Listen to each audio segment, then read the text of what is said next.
Test ni 2.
Good morning, everyone. May we take place in order to start. I invite all the people over there to sit down, please. There is enough space for all.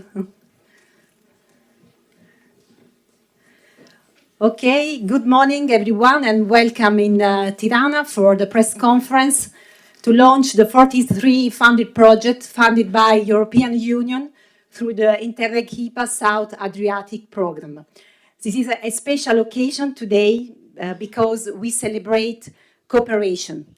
Cooperation means a mutual respect, dialogue, and find joint solution for common problems shared on the Adriatic side. And in this particular historical period, these words means a deeper significance for all of us. Let me thanks first of all SASPAC, the state agency the State Agency for Strategic Programming and Aid Coordination, for hosting us first of all, and thanks for the great organization of this event. And today we are here, and we want also to thank the journalists that join us for this press conference, because they help us also to spread the message of cooperation and a real impact of European funds in our citizens' life. Let's give the floor to Eridana Ciano. She's the General Director of the State Agency for Strategic Programming and Aid Coordination, SASPAC. And thank you, Eridana, the floor is yours. Faleminderit Carmela, mirëmëngjes të gjithëve, good morning everyone, buongiorno a tutti. Të nderuar përfaqësues të Komisionit dhe Delegacionit Evropian, të nderuar përfaqësues të autoritetit menaxhues, të nderuar partner nga Italia, Malizi dhe Shqipëria, të nderuar përfaqësues të institucioneve, organizatave partnere dhe të medias, të nderuar të pranishëm, miq dhe kolegë. Është kënaqësi dhe nder për mua të mirëpres sot në Tiranë, në një moment që shënon një fazë domethënëse të bashkëpunimit tonë të përbashkët. Prezantimi i 43 projekteve të reja të miratuara nga programi Interreg IPA Adriatiku Jugor. Këto projekte janë më shumë se sa një listë iniciativash, ato janë dëshmi konkrete një Adriatiku që na bashkon, krijon dhe përfshin së bashku të gjithë aktorët. Fal një angazhimit të përbashkët dhe vullnetit të fortë institucional, nga mbi 190 propozime të paraqitura, janë përzgjedhur projektet më të mira që adresojnë sfidat të përbashkëta në 4 fusha strategjike: inovacionin dhe konkurrueshmërinë, qëndrueshmërinë mjedisore, lidhshmërinë dhe përfshirjen sociale. Investimi prej 41 milion eurosh që mbështet këto projekte nuk është thjesht një mbështetje financiare, është një investim në një rajon më të integruar, më të mençur dhe më të ndjeshëm ndaj nevojave të qytetarëve tanë. Shqipëria është krenare që merr pjesë aktive në këtë program dhe do ta konsiderojë atë një përparësi strategjike të zhvillimit të saj kombëtar. 59 përfitues shqiptar janë tashmë pjesë e kësaj historie suksesi, duke përfshirë universitete, autoritete vendore, qendra inovacioni, OJF dhe sipërmarrje të reja. Kjo tregon qartë rritjen e kapaciteteve tona për të bashkëpunuar, për të ndarë dije dhe për të ndërtuar projekte që kapërcejnë kufit formal dhe sjellin zgjidhje reale në terren. Në këtë kontekst, dua të theksoj rolin që luan Agjencia Shtetërore e Programimit Strategjik dhe Ndihmës dhe Koordinimin e Ndihmës për momentin si institucion koordinues për asistencën e huaj dhe për fondet e parantarësimit. Agjencia siguron që programe të tilla si ai Interreg IPA Adriatiku Jugor të lidhen ngushtë me objektivat kombëtare të zhvillimit dhe me reformat që na afrojnë edhe më pranë Bashkimit Evropian. Për te koordinimit, Agjencia udhëheq dhe koordinon institucionet shqiptare për të zbatuar tashmë planin e rritjes për Ballkanin Perëndimor dhe për të rritur efektivitetin e fondeve IPA në të gjitha komponentët e saj. zhvillim rajonal, tranzicion i gjelbër, digitalizim dhe përfshirjen sociale. Asistenca e huaj ka luajtur dhe vijon të luajë një rol shumë të rëndësishëm në mbështetjen dhe zhvillimin e qëndrueshëm të Shqipërisë në përparimin drejt anëtarësimit në BE. Nëpërmjet koordinimit efektiv të mbështetjes financiare dhe teknike nga partnerët ndërkombëtar, ne sigurojmë që çdo euro e investuar të jetë në funksion të prioriteteve kombëtare, ashtu siç përcaktohen në strategjinë kombëtare për zhvillim dhe integrim evropian 2022-2030. Kjo është një përpjekje që kërkon koherencë, transparencë dhe mbi të gjitha përgjegjësi institucionale. Miratimi i këtyre 43 projekteve është gjithashtu një moment i rëndësishëm për reflektim mbi sfidat që kemi përpara. Ritmi i zbatimit financiar, përfitja sa më shumë fondeve të alokuara për Shqipërinë, si dhe objektivat ambicioze të mos angazhimit për vitin 2026, kërkojnë një përkushtim të shtuar nga të gjithë aktorët, nga autoritetet kombëtare, nga strukturat zbatuese dhe nga përfituesit. Shqipëria është plotësisht e vendosur të përmbush me sukses këto objektiva dhe të sigurojë që programi të jap rezultate të matshme dhe të qëndrueshme për qytetarët tanë. Për te aspekti teknik, sot jemi këtu për të rikonfirmuar një vizion të përbashkët për rajonin e Adriatikut, një hapësirë bashkëpunimi ku sfidat trajtohen në mënyrë të përbashkët, ku projektet ndërtohen mbi besimin dhe partneritet me një vizion afatgjat ku asnjë qytetar nuk mbetet pas. Në emër të Shqipërisë, si dhe të Agjencisë shtetërore të programimit strategjik dhe koordinimit të ndihmës, ju falenderoj shumë për bashkëpunimin e deri tanishëm dhe ju ftoj që të vazhdojmë në këtë rrugtim me të njëjtin përkushtim dhe vizion. Një Adriatik i qëndrueshëm, i gjelbër, inovativ dhe gjithëpërfshirës nuk është më thjesht vetëm një objektiv, sot ai është një realitet që ne po ndërtojmë së bashku. Faleminderit dhe suksese në zbatimin e projekteve.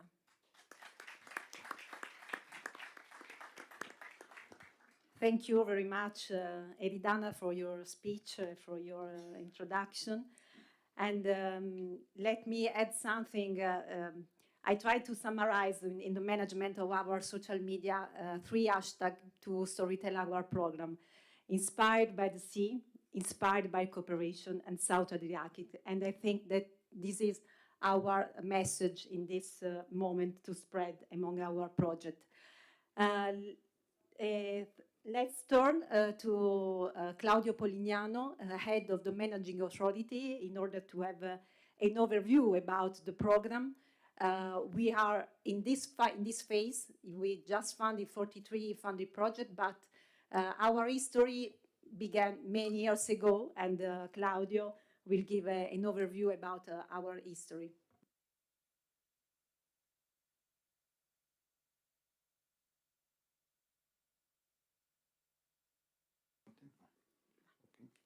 Good morning to everybody. Let me start with a welcome to all the participants, to all the beneficiaries, because you are the heart of this program. But of course, my thanks to Eridana and to all the team of SASPAC for the perfect organization of this these days, because tomorrow we have a monitoring committee in Vlora. Welcome to all the delegation, to the European Commission, Gilles Kittel, Milos from Montenegro, and a big thank to all the joint secretariat led by Mauro Novello for the effort and for the hard work that every day they carry on to have a smooth implementation of all the programs. So I'm Claudio Polignano. It's a pleasure to be here today to present the Interreg IPA South Adriatic program for the period 2021-2027. I have the honor of serving as head of managing authority for this program. So we have just an overview for all the program. Okay. For all the program, starting from an overview on the geography of the program. We want today to present the key elements. the goals and the current progress of the program as we move forward into its active implementation phase. So the program and the geography of the program is very relevant because we are in a maritime dimension of the South Adriatic area with a common interest, with the common needs. All the program covers all the territories of Albania, the whole territory of Albania and Montenegro, and for Italy, the region of Puglia and Molise. With this program, we serve around 7.8 million of people, and the total budget of the entire program is 81 millions. Some key figures on the program. The cross-border approach is the most important thing. We, as managing authority, NJS, work on the implementation of the projects, but our main goal is to guarantee, to assure that all the actions could have a effective cross-border dimension. This means that our regional and, of course, national policies represents an added value to transfer to the cross-border dimension. So it's a way to make our territorial policies common with other territories. Another key element of the program is the shared ownership, so all the decisions are made together with the Albanian delegation, with the Montenegrin delegation, with the Italian, of course, delegation, and with the supervision of the European Commission. Don't forget, I say also for all of us, that this is a pre-accession program in a different dimension from the chapters of the pre-accession, because in this case we work on the territories, on the ground, so with the involving or direct involvement of the territories and all the actors on the territories. Finally, the reciprocity, the common benefit is another fundamental character of this program, because we don't work we work in a dimension of common needs and common solutions. Just an overview to the goals of the program. The program, the Interreg IPA South Adriatic program, aim to promote a smart, green, and inclusive development of the program areas in the Southern Adriatic. It is divided in 5 priority axes. The first one, smart, is dedicated to the competitivity, to reinforce, to strengthen the competitivity, the common competitivity of small and medium enterprises, for example, with joint actions in cluster in different dimensions. The second priority is green, divided in risk management, for example, risk management in the civil protection, biodiversity, for example, safeguard of marine habitat in the Adriatic Sea. And the third one, energy, is dedicated mainly to common solutions for the use of renewable energies. The third pillar of the program is connection.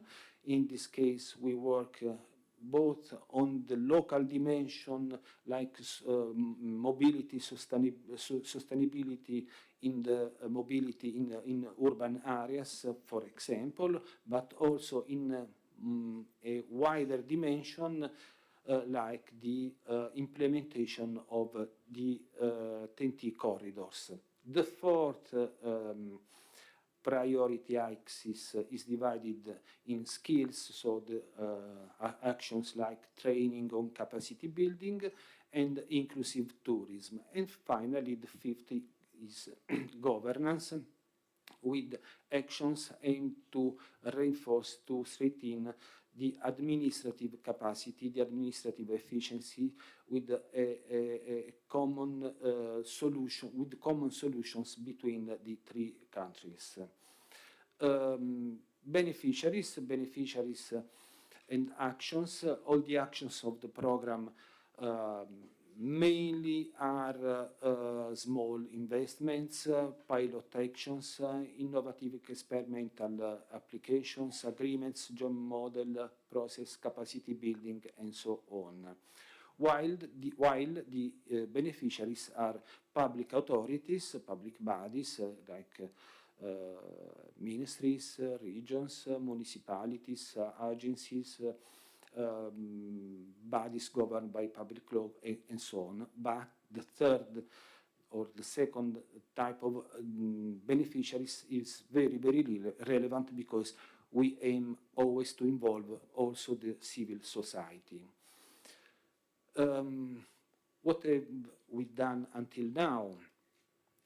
We have, in a phase of implementation, 5 strategic projects with a top-down approach, with about 25 million euros, while the call for the small projects are already published, and they are going to their conclusion, probably within the end of July.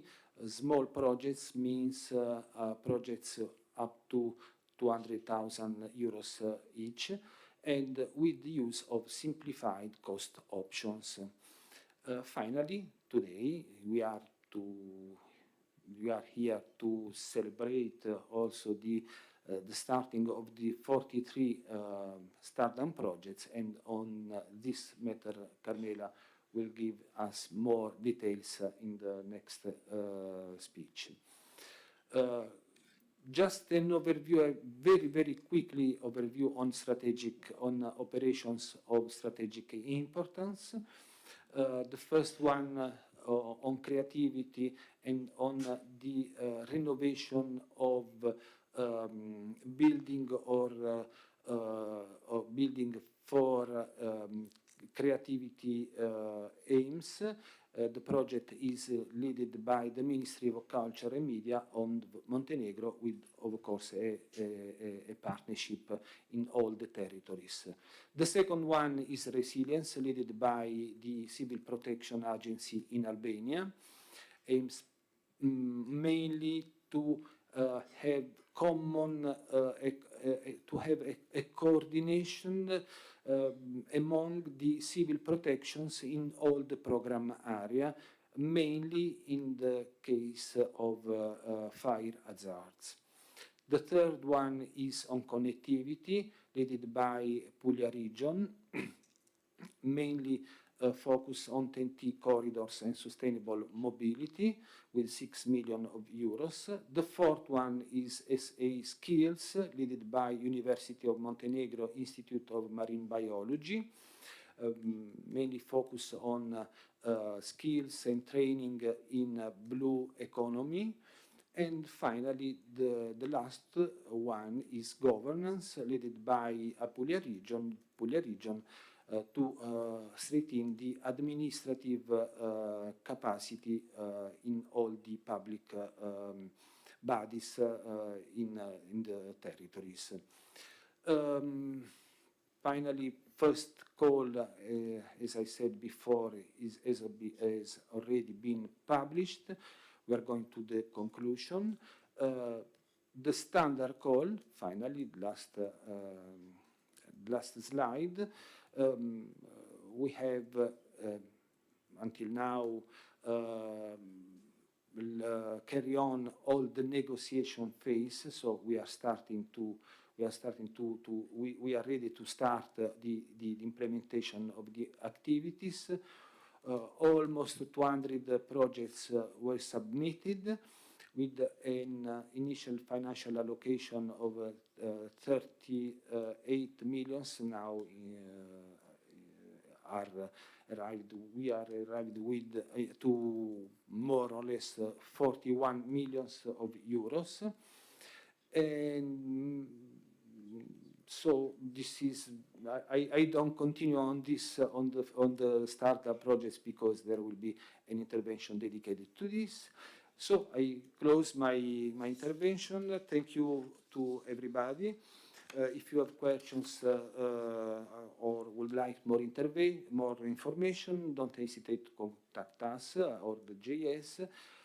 Please remind that the JS is a very skilled team dedicated to you, to the beneficiaries. So don't hesitate to contact us as managing authority and JS for all the needs you have in the implementation phase. Thank you very much.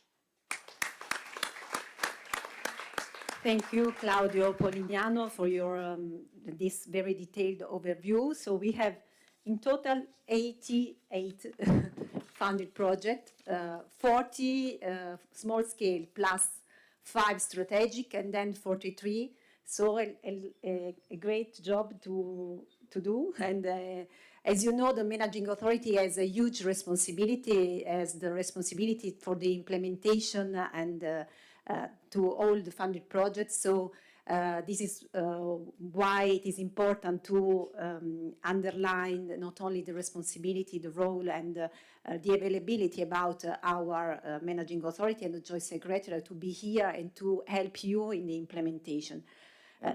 Please. Let me always underline and emphasize the cross-border character of the projects, because we don't want projects where the activities are realized in each territory with no connections among the actions. The joint development, the joint decision, the joint implementation is the pillar, the main pillar for the good implementation of this type of projects, of cross-border projects. Thank you, Claudio, and this is our wish also for all our beneficiaries. And now it's the time to give the floor to Milos Markovic from Montenegrin Ministry of European Affairs, Director General of Directorate for European Territorial Cooperation. Milos, please. Thank you so much. Good morning, ladies and gentlemen, dear colleagues. It is my great pleasure to be here today on behalf of Ministry of European Affairs of Montenegro to celebrate the launch of the 43 projects approved under the standard call for proposals of the Interreg IPA South Adriatic program. We have gathered here in Tirana not only to mark the start of a newly approved project, but also to celebrate our deep South Adriatic ties built on shared history, cultures, and aspirations. Through cooperation, we reinforce these connections, transforming our common challenges into opportunities. Over the past decade, our cooperation has grown stronger, first with Interreg IPA CBC Italy, Albania, Montenegro, and then continuing with the current South Adriatic program. The many cross-border programs implemented with these programs are driving forward our shared vision for more integrated and prosperous region. This standard call for proposals attract an impressive 198 applications with a total of 43 projects selected for funding. These projects bring together 220 institutions and organizations from our 3 countries, mobilizing more than 41 million euros. Montenegro is proud to have 49 beneficiaries participating in these joint cross-border actions.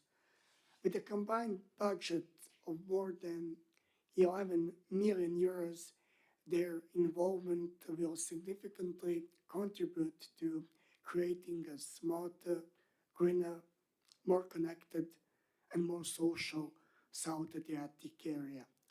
Currently, Montenegrin partners are actively engaged in 35 small-scale projects carried out jointly with partners from Italy and Albania.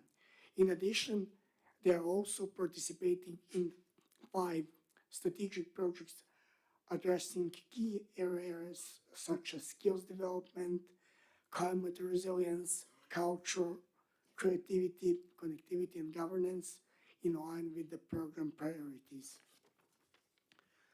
Our fruitful cooperation will continue to grow through standard projects, which promise to deliver concrete benefits that will improve the quality of life across the South Adriatic.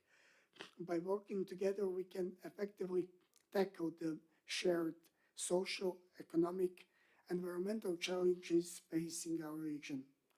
In closing, I would like to extend my gratitude to the national bodies and the Joint Secretariat for their effective cooperation and commitment, and of course to the European Union, whose continued support has made this program possible. I wish all beneficiaries every success in their project implementation, and I'm looking forward to seeing the results these joint cross-border efforts. I'm confident they will help build more sustainable, prosperous future for all of us, inspired by Adriatic Sea. Thank you and wish you a fruitful success. Thank you very much, Milos, for your contribution, and thanks today to be here. And now we try to have a presentation to give more details about the 43 funded project. And I will try to open my presentation, first of all.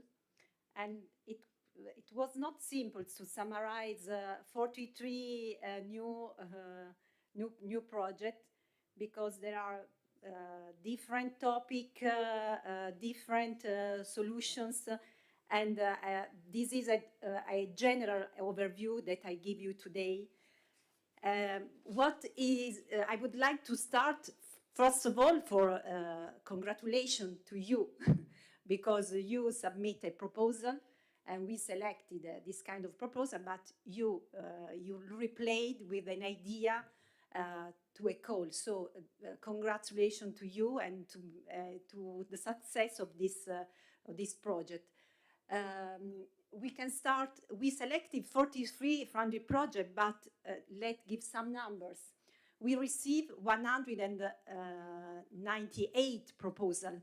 So we have to select and to not consider other proposals, but 43 projects. That's why today it's a celebration, because you have to overcome many steps before managing this kind of project.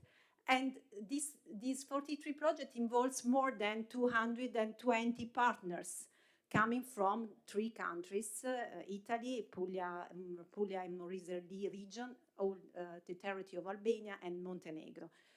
And European Union invests in our territories for this goal 41 million euro. So it's a huge amount that you have, and all of us have the responsibility to manage. Some data regarding the beneficiary. We have 57 Apulian beneficiaries, 54 Albanian beneficiaries, 43 Montenegrin beneficiaries, and 33 Molise beneficiaries. Here are some numbers about the call. What about the topic of this project? Okay. In general, all the 43 funded projects have the main goal to create a more united, greener, and innovative South Adriatic. The first topic, the first group of topic have the aim to create a smarter and more innovative South Adriatic. We have 10 projects for 9 million euro in this area, in this topic. And this topic is focused on the development of small and medium enterprises, the competitiveness of small and medium enterprises, in particular, for example, supporting cultural and creative enterprise with a focus on the film production, creating cross-border cluster for craft, and also involving small and medium enterprise in developing digital health solution for patients with neurodegenerative disease, and also, for example, promote the promotion of a small and medium enterprise for the adventure tourism sector, which include, for example, outdoor activities like biking, snorkeling, and connect with the nature. These are some examples. Okay, there are other projects that are focused on more than the same activities, focus on also in particular for the small and medium enterprises. Second group of project, 16 project with 15 million euro, focus on to make safer, greener, and more sustainable Adriatic region. I will show you this kind of images, for example.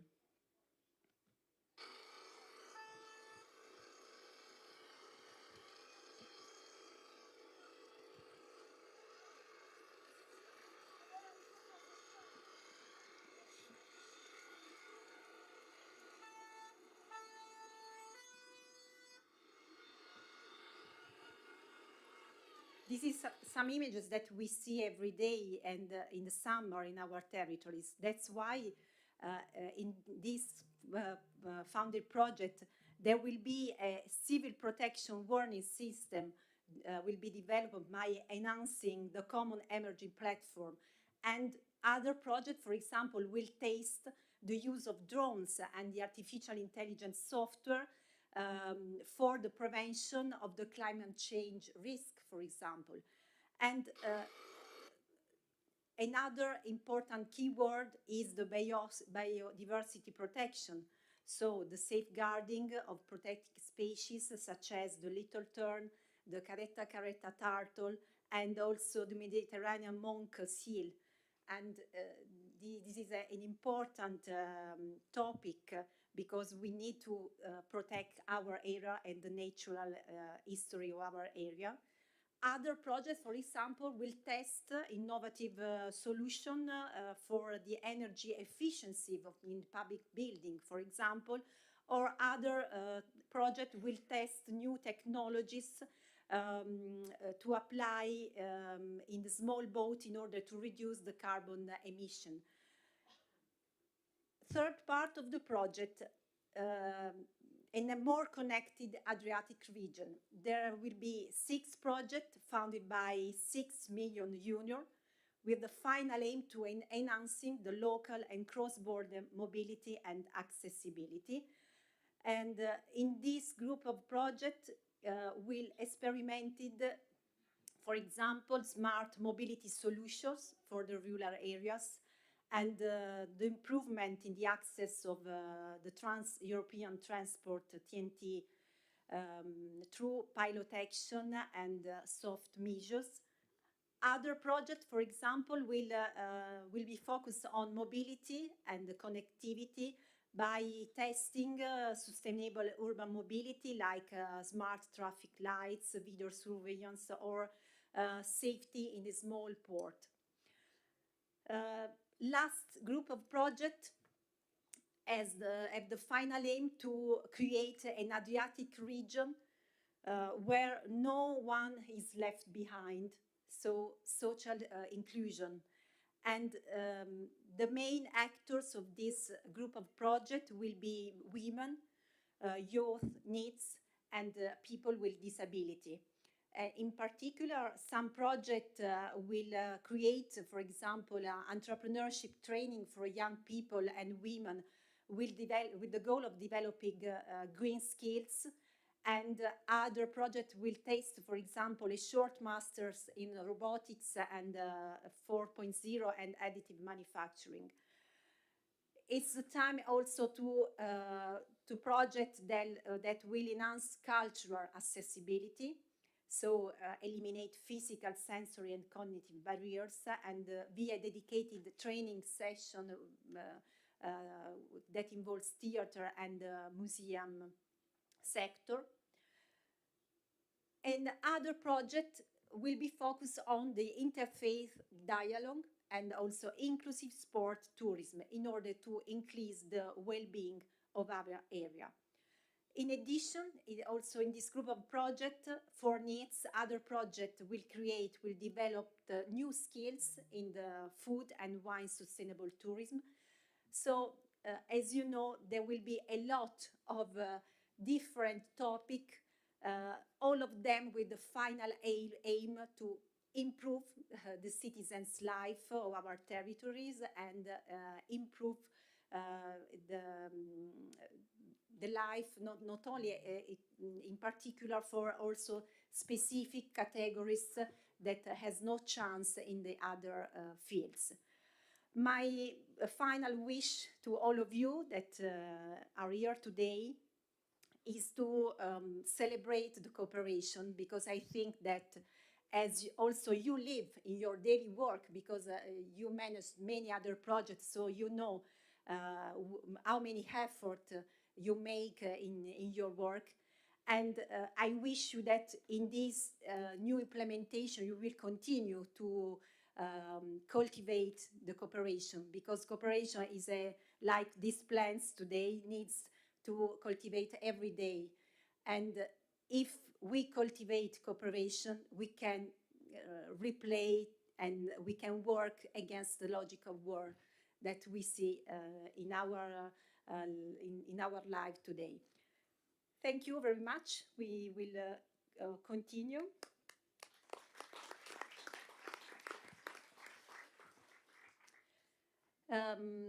I just invite Gaspare Tocci from Molise region who has joined us. Thank you, Gaspare. Grazie, buongiorno a tutti. Parlo ovviamente a nome della mia regione, la regione Molise. Porto i saluti all'Albania che ci ospita, al Montenegro, ovviamente alla regione Puglia. Sono qui per ringraziare e per portare anche un plauso all'autorità di gestione e al GIS per come hanno condotto anche questa nuova fase di avviso e di possibilità ai territori di poter ottenere questi fondi così importanti per i settori che poco fa sono stati esposti. Ovviamente un ringraziamento anche alla Commissione per come ci è stata vicino e per come dimostra anche in questo nuovo periodo di programmazione di essere al fianco di queste aree, di questi territori.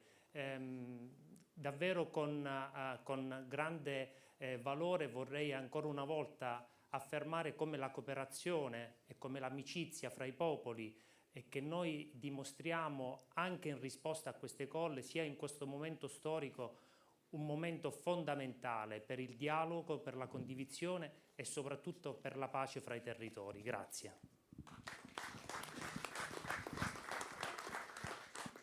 Thank you, Gaspare Tocci from Molise region. And I don't know if there are some questions or some comments, because, okay, we are just a comments or a question, because you are the funded project. And I don't know if somebody, could you add something? Okay, apart from the numbers, also a reflection. Okay. Please. Nobody would like to add something? Okay, okay. Perfect, okay. We can, to close this inspiring morning, so I give the floor to Gilles Kittel from the European Commission and DG Region, who continues to lead our program in a very close way. Please, Gilles. Thank you. Good morning to all. Thank you for being with us today. I'm impressed by the number That demonstrates the interest that you have for the program, and that's obviously very encouraging. I will try not to be repetitive with what has just been said, and especially the last statement made by Mr. Tocci, if I pronounce properly. But in the context, you see, that we are experiencing, which is first this fast-changing world that we observe not only in the EU, but outside the EU. Also the fact that the new post-27 regulation will be published in less than a month in Brussels, so that will actually shape the future funds for the EU.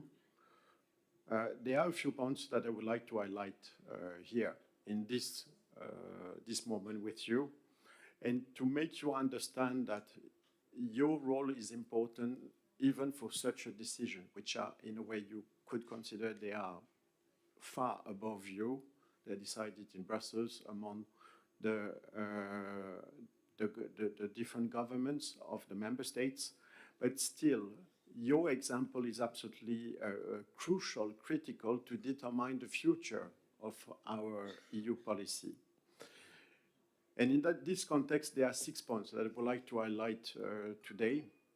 The first one is that the priorities that have been shown to you are the right ones in our review. And still, there are debates in Europe, as you have probably noticed. There is a debate essentially on the Green Deal. Some people think that we have gone too far. You see that we may have been too ambitious, and that might have hampered the competitiveness of our continent. We don't think so. We think that we can be competitive and green, you see, and that's, again, the idea that I think the program is defending in the priorities that have been presented to you today. Therefore, you see, there is no change in that respect. We would like to be clear. There is a debate, obviously, in Europe. There are reports that were made by Mr. Draghi, Mr. Letta. There is a reflection on our side, but still, what was decided in the program is clearly the roadmap that we want to follow in the region. The second thing that I would like to highlight, and I will not mention the different, let's say, priorities because they were already mentioned, maybe just the cross-border governance. Cross-border governance is obviously something that we pay attention to. First, because your two countries are, sorry, I'm not speaking about Italy because Italy is already a member state, but Albania and Montenegro are supposed to be the next member states. In that context, that means that they will be a part of the single market. And that also means that in that respect, the borders are really limitations to this single market. So we, through your actions, we try to reduce or even to remove those boundaries. And in that respect, the cross-border governance is very important. And I must say that obviously the program is essentially maritime, so that makes it a bit more complicated. When you have what we call a land program, it's in a way easier to work on those obstacles. In a maritime one, it's probably a little bit more complicated, but still, we can imagine, you see, there are nonetheless administrative borders, even if we consider this one. And in that respect, we really encourage you also through your work to work on those sometimes mental borders that we still have among us, because that's really the essence of this program and the Interreg programs in general. It's really to work on those mental borders that we have towards each other sometimes. The second one is, second remark I would like to make is that this generation of program is different from the previous one. And here, what we say is that in the previous, let's say, sort of in period 2014-2020, it was essentially about selecting good projects and to finance them. Here, the idea is really to try to be a bit more strategic in our selection and really to achieve goals. We speak about cooperation, so just what I've mentioned to you, so how we can cooperate better among us through those programs, but also cohesion, because that's another important, let's say, basis of the policy that we are defending in DG Regio is the cohesion policy, to reduce the disparities that we have among us. And in that respect, again, your project can be important. In that context also, what is important with this generation of program and the call to which you applied and for which you were selected is to leverage the capacity that you have accumulated during the period 2014-2020. And I'm telling this to the partners, the lead partners obviously, but even all the partners, to really use the experience that you have accumulated during the previous period for your upcoming projects, with the idea that you enrich the partnership that you have established for this period, but also you try to share this experience with other partners in your respective countries. That's also very important. And this is especially important if we are thinking about the enlargement perspective, because in reality, we can only achieve this convergence of the two countries towards the EU only if we don't only work on the structures, the central structure, the central institutions, but also the people. You see, it's in reality a convergence that we need to operate at all levels. It's in a way we have to change the mindset of the people, of the citizens.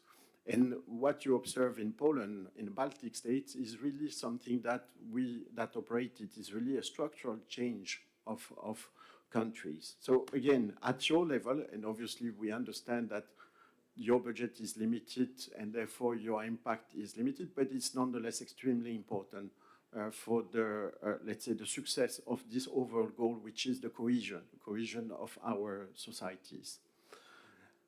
So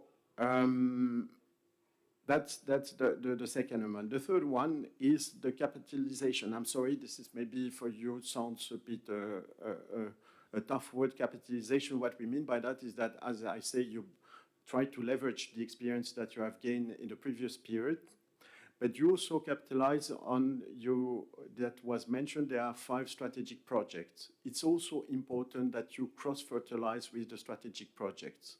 So you should not think that there's a strict boundaries between the small and the strategic projects. The idea is really that through your actions, you try to develop we would call value chains. So you try really to create ecosystems. You try to exchange your experience. Obviously, the strategy project have their own, let's say, logic, but still there are synergies that can be developed. And again, this program is designed in a much more, let's say, strategic manner. And here I would like to mention or to refer to an event that was organized in Bari in November 23, which was called the Roadmap for a New Vision in the South Adriatic area, where actually what was demonstrated is that to try to work on the basis of clusters. So try to cluster, you see, your work. So meaning that even if you have your own project, it's interesting to look around you to see which other projects we are financing, which could, in a way, have synergy with you, just to also to make some economies of scale, to benefit from their own experience, and to maximize, in a way, your own deliverables. So I encourage you, obviously, to check the materials, because I think it's available on the website of the program. But this logic of cluster is certainly very important, even for you, not only for the big project, but for all, in reality. This might be very, very useful. The fourth point, you see, I try, you see, to structure my, you see, my speech to be very clear, is I would like to also to mention something which is maybe, I'm not sure, I don't know whether you are aware, but very recently, let's say the countries in the region adopted a new revised action plan for the Adriatic Ionian region. In this action plan, so it was adopted on the 7th of May, so a bit more than a month ago, they identify a certain number of priorities. Those priorities are, to a large extent, aligned with the priorities that you have in your program. That's obviously very important, but what we would call is in that context, because I already mentioned to you, it's important that you collaborate, let's say, with the other project in a cluster logic, but it's also important that you collaborate with the project financed by the other programs in the region, especially IPA Adrian. IPA Adrian is the program supporting the strategy, And again, it's important that you look around you if there are other EU projects to see if you cannot develop synergies. And that's really the purpose of this strategy for the Adriatic Union region, is really to work again to develop synergies among us and not to work in isolation, as it was too much the case in the past. And then I would like to say that's my fifth point. What matters for us the most at the end is the citizens. What the purpose of all the work that we are all doing, you see in Brussels here, you see, and we assume also on site, is really to deliver something to the citizens. And therefore, we consider that citizens are the starting point and the ending point of the cooperation. That's really the aim of all this, and that's the idea of the cohesion, that we create this cohesion, a better cohesion among us. So in that respect, I would like also to insist that you need to develop your communication. Communication is even more important now than it was before, meaning that we want you to be very active on your social media accounts. So you can clearly use, you see, all Facebook, you see Twitter, Instagram, whatever, even TikTok, you see if you like it. But it's important. You see, we are living in the 21st century in a society with very intense communication. And especially if we want to reach the young generation, we need to use the modern communication media. And this is not something to be done only by the program. It's really something to be done by all of us to create this dynamic of communication and visibility, because the idea is also to create visibility about what we are doing. Okay, so the last point I would like to insist, it was mentioned by Claudio, is the governance of the program. Obviously, it's also very important when we are talking about all those things which are more policy goals, that at the same time we have obviously good quality project, but that's the case. You were selected, so you see that was assessed, that the process is transparent to you, transparent also to the citizens. And in case you think it's not sufficiently transparent, it's important that you tell us. If you need more information, this is something that should be provided to you. That you are involved, this idea of partnership is also that everyone has the possibility to participate to the different stages of the projects. And then there is a last element, which is also an element that is important for the future, is this idea of simplification and performance orientation. You might know, if you don't know, I don't know how much you follow the debates in Brussels, but there is an idea to simplify, in a way, the functioning of the EU funds and to make them, let's say, more effective. So in that respect, first, it's very important that we pay attention to the indicators. You know that we have developed indicators, that because those indicators, in a way, allow us to be objective on what we achieve and what we are not achieving.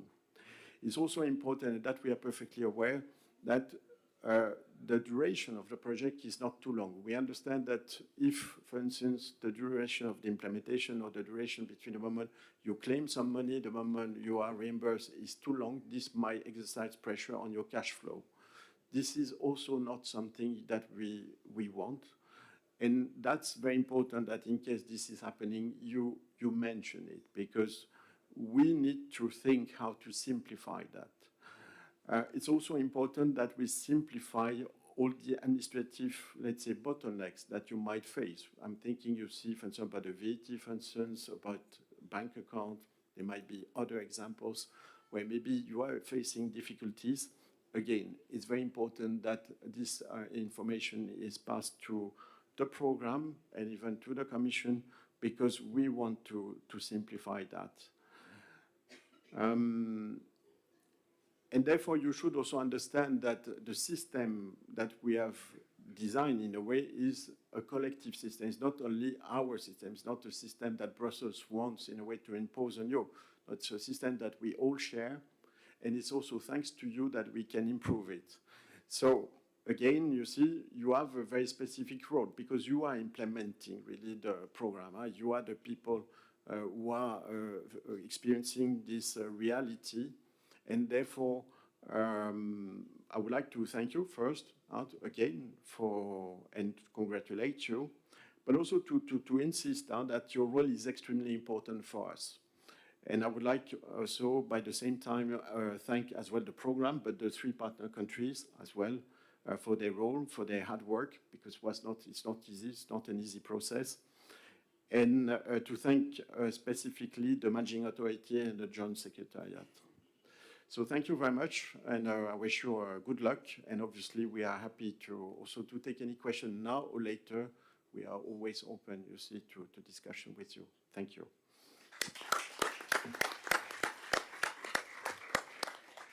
Thank you very much. Thank you, first of all, SASPAC, for hosting us, for the organization. Thank you, the European Commission.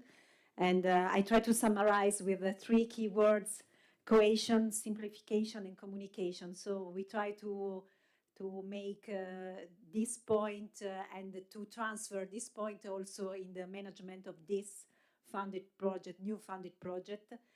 And we would like also to thank the participants connected online in streaming through our YouTube communication channels, and also the Italian Department of Cohesion Policy led by Paolo Galletta, who follow us by connecting online.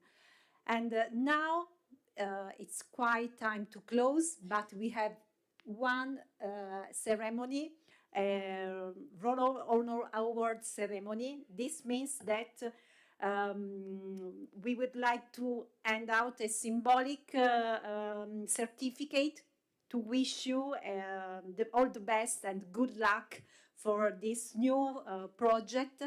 And Mauro will help us. Okay, please. It is very important to celebrate, to also really celebrate your success. You managed to get funded, so we wanted to give you a symbol. We cannot give you the subsidy contract right now, but a symbol before going to the lead partner seminar after the coffee break. So I would kindly ask you for your support. You need to stand up and be quick and join me here. Make a line here. I will call 3 projects partners. So the name of the project, if you are representing this project, you join me here. And you will be handed over this certificate. You will shake hands with the managing authority, who is going to sign the subsidy contract afterwards. So you shake hands first, and then we proceed quite quickly. So please be quick in coming, because it's 43 projects. We start with Frame, Ascend, and Brestat. So if you are a partner or lead partner, it doesn't matter, please join me here. Frame, Ascend, and Brestat. Sì, venite giù. So Frame, Ascend, and Brestat are here. Thank you very much. We start with Frame and da questa parte. So Frame, please join the managing authority for the certificate. Frame, who is representing Frame? Both, please go. Please go also. Ascend? Nobody from Ascend? Nobody from Ascend? Okay, we will send it, doesn't matter. Brestat, please. Sta arrivando Brestat.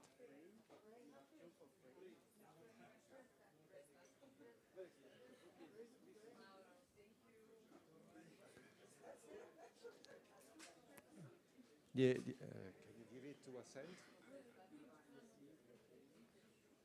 Okay.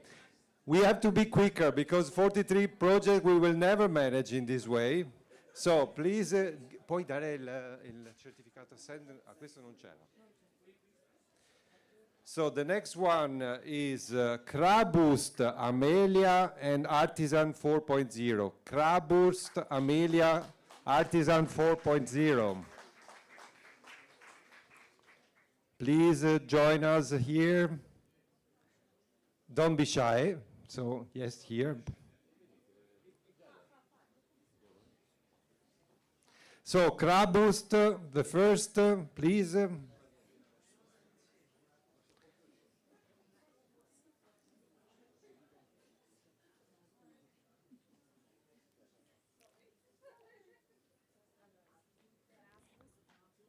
Perfect.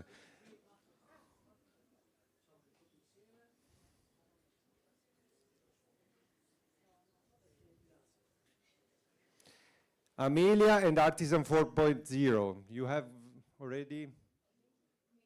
Amelia. Artisan 4.0, nobody? Nobody from Artisan 4.0. Okay.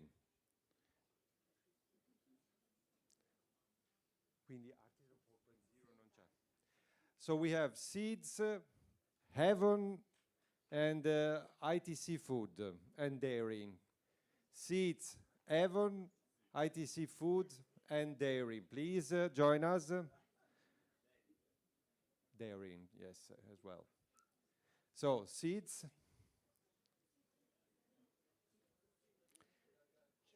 Heaven and ITC Food.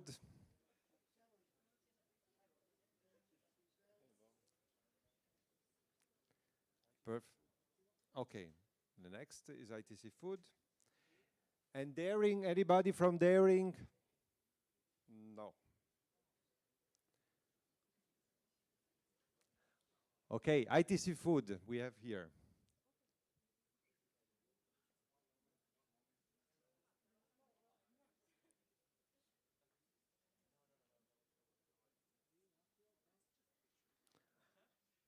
So this was the priority one project.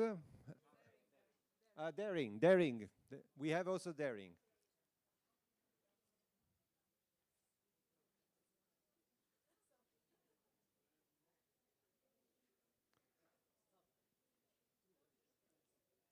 Super. So this is the priority one. Priority two, we have Speedy, LASPE 2.0, and Territory. Please join us. Speedy, LASPE 2.0, and Territory. Please join us. Go ahead. Please tell also which project you are representing so you get a correct certificate.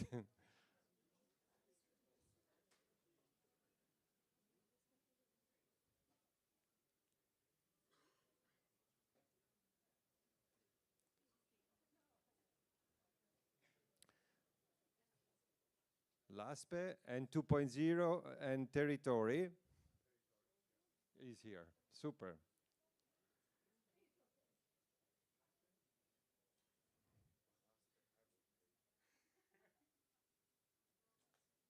Okay, now we have Territory.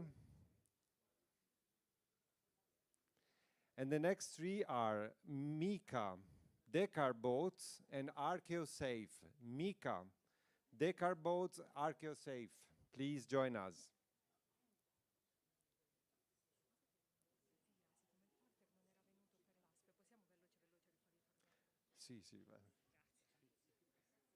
Sì, just a very quick photo with LASPE.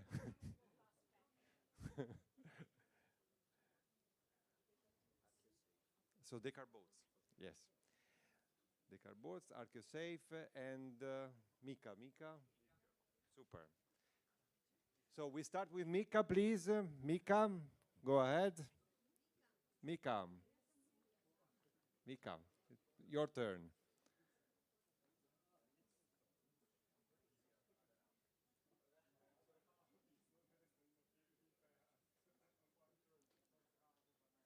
Super. Decarboats, your turn.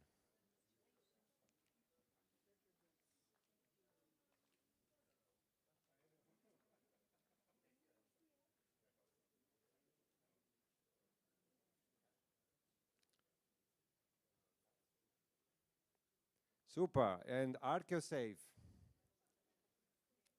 Congratulations to everyone, yes? All the projects very successful in our selection. So the next three are Eureka, Oasis, and Reuseful. Eureka, Oasis, and Reuseful. Please join us. Eureka. Super.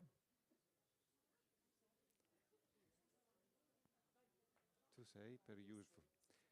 Oasis is there or not? Anybody from Oasis? Nobody from Oasis? Okay.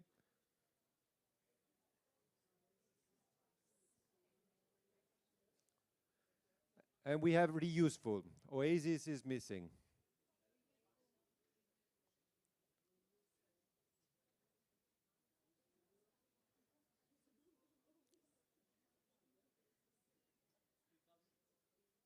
The next are positive cities, Sacras energy. Positive cities, Sacras energy. Positive cities. Perfetto. Sacras and energy. Okay. So positive cities, go ahead.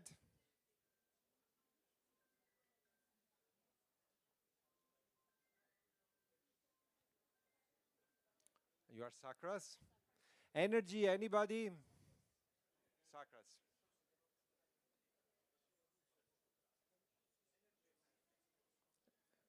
Energy. Then we have emerge, AdriSmart, Eden, evolve. Emerge, AdriSmart, Eden, evolve.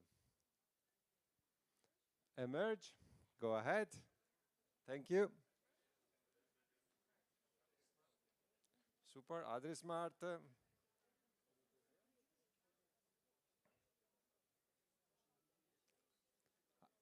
We have AdriSmart, then Eden and evolve. Are you Eden and evolve? Eden, evolve, super.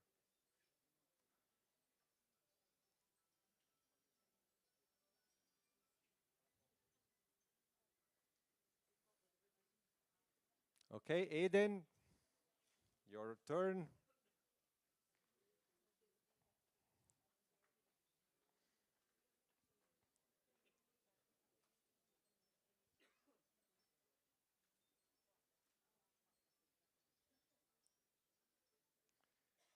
And evolve, the last one of priority 2.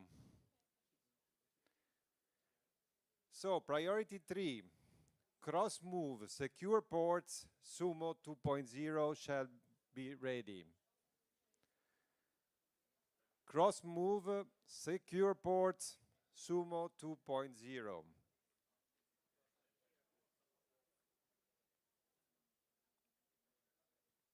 Please join me. You are cross move? Sumo. Cross move, anybody? Sumo, Sumo. Cross move, cross move, go ahead. Anybody from secure ports? You are, super.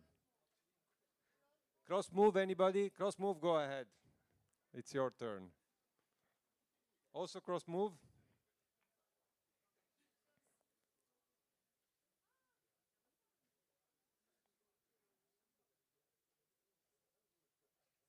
Super. Secure ports, your turn. You are alone.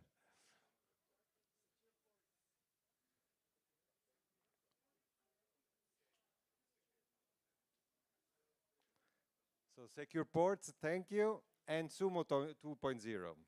The next one are Co for Co, Laertes Smartland 2.0. Co for Co, Laertes Smartland 2.0. Please join me here.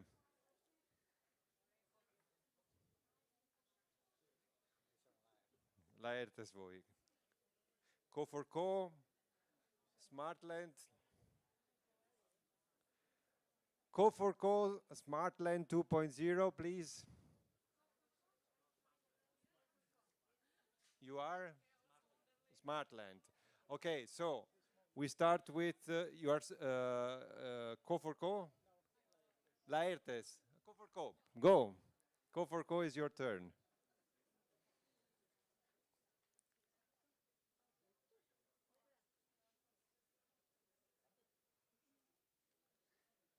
So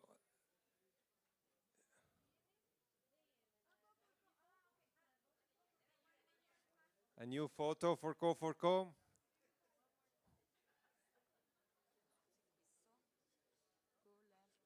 Dopo, quello arriva dopo, sì, sì.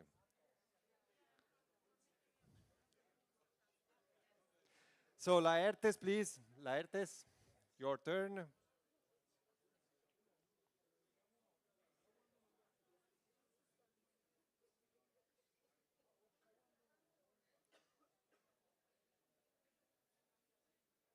Super. And Smart Land 2.0, please.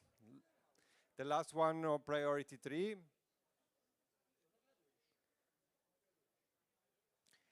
Now for the priority 4, we have Net for Green, Hirstedt Test and Bridged Communities. Net for Green, Hirstedt Test and Bridged Communities. Please join me.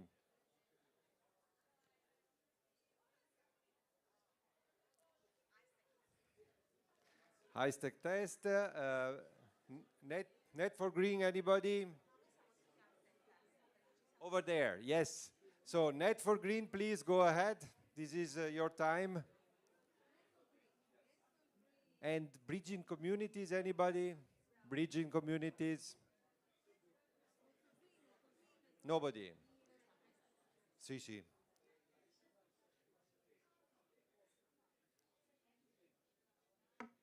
Super, thank you very much. High-stack test.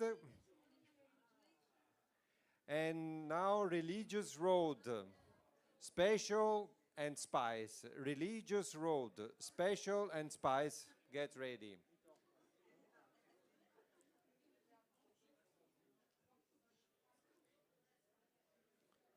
So Religious Road, Special and Spice, please, go ready.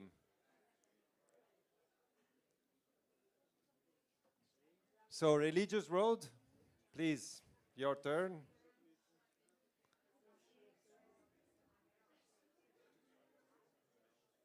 Special and Spice, you are Spice, super.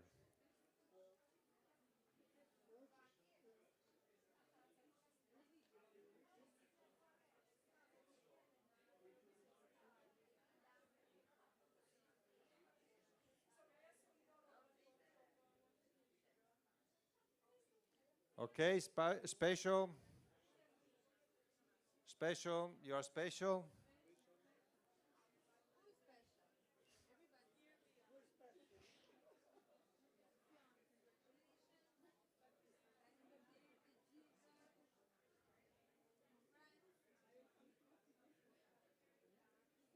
Super. And Spice.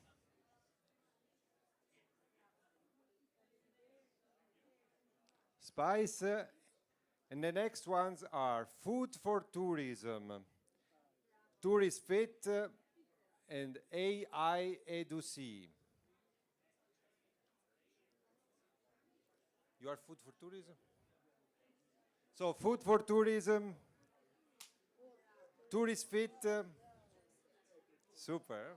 Tourist Fit, Food for Tourism, go ahead, it's your time. Food for Tourism is now. Tourist Fit and AI Edu-C, anybody?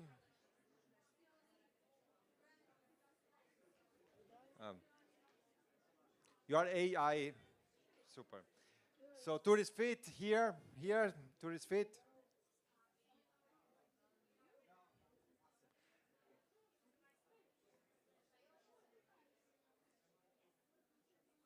And AI Edu-C. And the last projects are to be ready, wait, Art for All and Goal Health.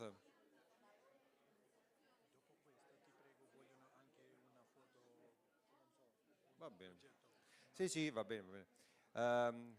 Art for All and Goal Health, please. Art for All and Goal Health. Goal Health is here. Art for All. Anybody from Art for All?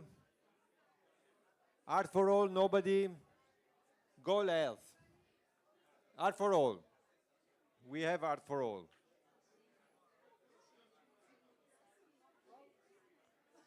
And Goal Health is our last.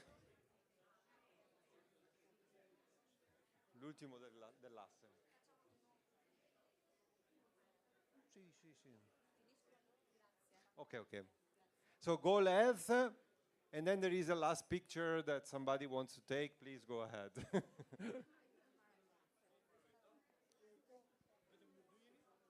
Congratulations to everybody.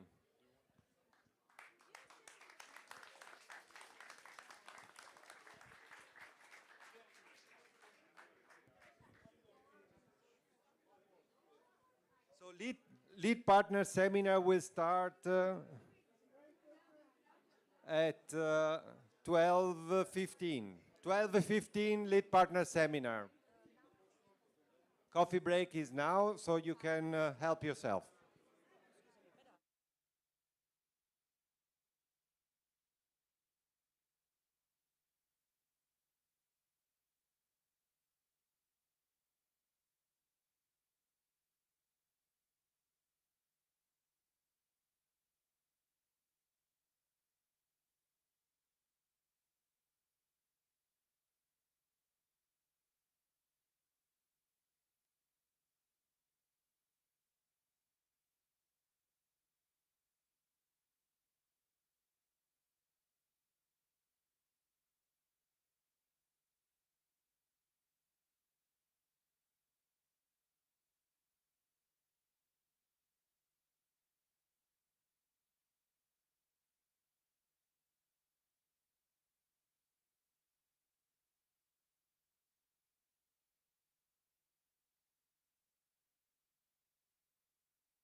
So if you are ready, we would like to start because we have quite a lot of stuff to go through. So it's important we start, otherwise we will never manage to be finished by 2. This is our goal. Of course, we would like also to get your questions, and this is also why we would like to start now, because then we have time for your questions. We are sure we are not giving all the answer today, but it's just a start. We would like to give you some key cornerstones of the management, and then you will have questions when you are implementing your projects. We know already that some question will be later on when you are doing the job. So today is just a start. We give you some elements to start with the right foot, because if you start well, you are almost done. So really, let's try to start in a very good way the project, so that we are really we have the chance to also implement the projects well. So this is very important, this phase of start. This is why we are focusing today with the contracting and the project start. Then we will go through the reporting procedure, the management verifications and the rules for eligibility, and last but not least, of course, the communication requirements that are very, very important, because you need to communicate what you are doing. Otherwise, this is like it was not happened. It did not happen. So the objective of today, we are going to inform and train both project lead partners and partners of the standard projects. We know there are quite many newcomers. So newcomers are really advised to ask questions, but also get the help of the other partners that already know Interreg, that have experience in Interreg, because it works in a different way and we need to really understand it, how it works. Today we are going to give you some advice on technical issues and remind you about the minimum requirements, the main elements, and address your question. This is really important. Who we are. So the important point here in Albania is the national info point, Arvit Osija, and national info point in Montenegro, Sladiana Pesic, who is with us today. So please do not hesitate to contact them if you have questions or you need support. Also to be the contact person towards the managing authority and the secretariat if you need so. So do not hesitate to contact them. Then we have the JS officers, the ones that are really monitoring the projects, and your contact person at the JS. We have Aurora Losacco, Dora, Chiara Campanile, who are not with us today. Then we have Antonio Agrossi and Davide Marciano on my left hand side, and they are also legal and financial officers, so they have both roles, but here they will tell you also as a project officer. They will follow up also on the project. I am the coordinator. We have Ferdita Mezzini as our operational secretary, the heart of the program. The communication officer, Carmela Spregola, who you heard already today, and for the GEM system, Fabrizio Enrico, who is in charge of managing the system and helping you with any questions about the system. So if you have questions, you can also address him. Project start and contracting procedure. So the co-financing, first of all, you know that our projects are co-financed, so the Italian partners have both the IPA fund, which is 80%, and 20% by Fondo di Rotazione. The Albanian Montenegrin partners have the 85% IPA, and 15% is covered by their own national sources. There is also pre-financing in our program, is 20%, but please remember the reimbursement principle in Interreg is clear. You have to be able to pre-finance any expenditure. So the partners cannot say, I don't have money to pre-finance. No, you are assessed as a partner that has money to pre-finance your activities. And this is a principle in all Interreg, okay? For the pre-financing, we have now a new rule, which is the offset of the pre-financing with 40% of the IPA amount in each project report. So you have really some money always there as a cash flow. This is thought like this. And for privately partners, please remember, we are going to transfer the pre-financing only upon submission of a valid financial guarantee. And the same could be also from project partners if the lead partner wants so. There are also preparation costs, you know, and they will be transferred to the lead partners. Then we have this important principle, which is the lead partner principle in Interreg. So basically, the lead partner has a contract with the managing authority only. So we have this relationship only with the lead partner, who is the one assuming responsibility for the whole implementation of the project, and also ensuring that the expenditure by all partners are used for the purposes of the project. And then A, which is the partnership agreement. This is something that you sign as a lead partner with the project partners to regulate all obligations and rights of the partners. Okay? This is very important because the overall financial responsibility is on the lead partner. That is why the lead partner needs to be very careful and to monitor very closely what the project partners are doing, because at the end of the day, if there are financial corrections from the audits, we will recover this financial correction from the lead partner, and then there is, of course, the chain of responsibility, but first from the lead partners. So lead partners are going to pay even if a project partner makes a mistake. These are the implementation procedures. They are described very, very carefully and very thoroughly in the program manual. So have a look at it. Get familiar with the intervention logic. This is something that we always stress very much. You have to understand how the program check that you are performing well. So there are indicators. In your project you have activities, deliverables, and then the deliverables that lead to the outputs, and we are going to capture these outputs with indicators, and at the end of the project we need to make sure that these indicators and the targets are met. So this is very important. Have a look at it. Now, some tips for the project start. First of all, we are talking about cooperation among people. So persons are key. We are not like lamps of that you can simply exchange. We are people with our own characteristic. You need to find the people that are helping you. So you need to have a good project manager, a communication officer, financial manager in your project that really help you in all the project requirements. So the lead partner really have to start with the assignment to the project manager, communication manager, and financial manager. This is very, very, very important and urgent. So you can do it immediately.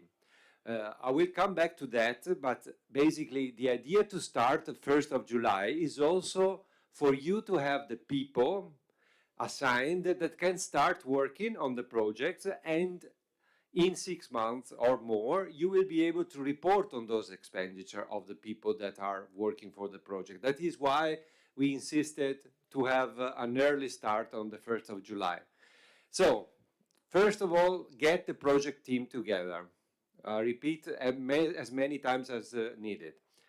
Try to balance also internal, external stuff. It's not good to have a project run by consultants only, because consultants alone cannot save the project if there is not staff in the organization able to follow up.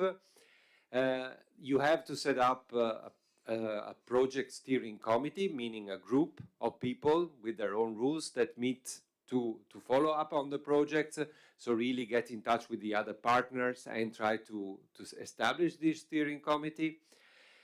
Make up a contact list as soon as possible, have your contact list always updated, and gain political backup. This is something that is needed in Interreg, because we have noticed that the projects that are most successful are the projects that are really needed by the organization. So the ones that the management support, and not the ones that are just there to make money. I mean, we know that. So really get the support from your management as soon as possible. Then planning, this is essential, of course. We are always stressing that we need to find out whether your project was successful with evaluation. Evaluation means that the target groups of the project have a real benefit from the project. So collect as far as possible the feedbacks from your target groups about the project success and achievements, because it's something that really shows the project was successful. So really think about ways to collect the input of the feedback, the inputs and feedbacks by the project target groups. Risk analysis, try always to have in mind what are the main risks for your projects, and try to find measures to mitigate those risks. Then, as I said before, the hiring of external and internal staff is really urgent, because without staff you don't go anywhere with your project. And develop technical specification for any procurement you have to be doing. So remember also, if you have big procurements, works and infrastructure, you need the executive plans and all authorization, the strategic environmental assessment, etc. So it's really important to think ahead and start now planning all these activities in your project. Like the staff members, this is a very simple example of how you could plan your activities. You have for the staff members of the projects, you identify which are the profiles you need, what are the qualifications, the assignments they have, and the annual salary, and then the time when this should be happening, and the responsible person for the procedure. This is a very simple table. But if you have it in your project, you can also go to your management and say, we have committed to these deadlines, so we have to start. Procurement, the same. You have the items to be procured, the features that these items have to have, the kind of procurement, so the type of procurement procedure you want to follow, the amount, the time, and the responsible person for the procedure. Now, as far as the contracting procedure from the side of the program is, you know that you will be signing the subsidy contract, so lead partner with the managing authority, and the partnership will have the partnership agreement to be signed. We are going to have very soon to send you these templates and drafts, because you have to start doing your budgetary commitments.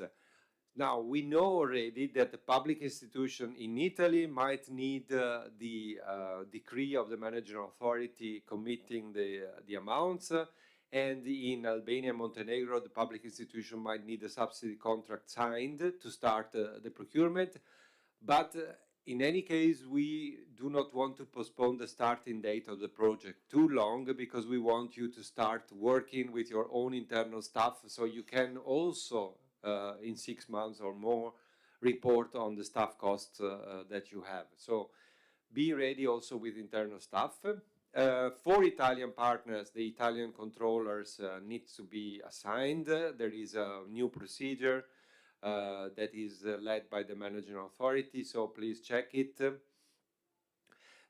Yes, one thing I was mentioning even before, have the authorization to sign in a proper manner, because sometimes with the public institutions you don't have the delegation to sign, and then you have always to go to the president of the whatever, and it takes ages. So if you are able to, please get a delegation of signature as far as possible. We know there are constraints also in your institutions, but this is very important. We know this sometimes is an obstacle. As far as GEMS is concerned, you know that each project partner has to register. The lead partner will assign privileges to the partners. We also give these tips that the lead partner keeps an association in every project partner, so that the lead partner can monitor what the project partner does in the system and can support the project partner. So really, this is a tip that we give the lead partner to be associated in every project partner in the GEMS. Something that you miss sometimes is the name of the project communication and financial managers. We need this is connected to what I said before. You need the project team as soon as possible, because without people you don't go anywhere. So project team needs to be assigned as soon as possible. Then also for the bank data, this is also something that sometimes you miss. You need to have your bank data in the system correctly entered, so that the financial flows work. Very briefly on the project changes, because it's something that interests everybody. Check the fact sheet 4.7 for details, but basically we have three kinds of changes in the program: the adjustments, the minor, and the major changes. Before thinking of any change, please, the lead partner shall contact the officer in charge at the Joint Secretariat, so that you get also our advice on what kind of changes we are talking about. Then, for adjustments, they are very little changes of the activities that do not require any modification of the application form. So it is not about changing the project outputs or the project objectives. This is not a way. Adjustment is when you have an activity and you change the location of the activities, but within the region, etc. So this is something little for us that doesn't impact on the application form, but consult us if you have doubts. And this needs to be reported as a deviation in the partner and project reports. Minor changes, there are modification of administrative elements like the president or the legal representative changes or things like that. And budget flexibility up to 20%. This needs to go through the GEM system and approved by the Joint Secretariat, but it does not need to be approved by the monitoring committee. So this is an easier change, the minor change. Major changes are partnership changes, and I know that maybe some of the project have already a partner change, even if you have not yet started, but you might have this partner change. This must be decided by the monitoring committee. Budget changes between partnership, budget changes exceeding the level of flexibility, this is 20%, and changes in the project duration, which is now not really in question because you are starting right now, so don't even think about it. Yes, and changes in the content of the project. There might be changes like in the investment. So if you had an investment in mind and you want to change the investment, this has a big impact. So before changing, you ask us, and then we have to ask the monitoring committee. Okay, these are the details. So I really ask you to check the fact sheet 4.7. But last point is there is no possibility to make a change once you have the project and partner reports open, because this will impact on the reports. So you need to have like 30 days before the end of the implementation period as a rule, so that there will not be overlapping, okay? So we need really to close all reports before starting a change in the system. This is a technical issue, but this is something you have to bear in mind. So this is it from my side, but we do not give you question and answer now, so please note down your questions, and we will come back to that at the end. Okay?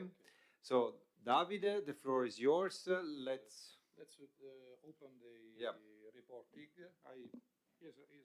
This is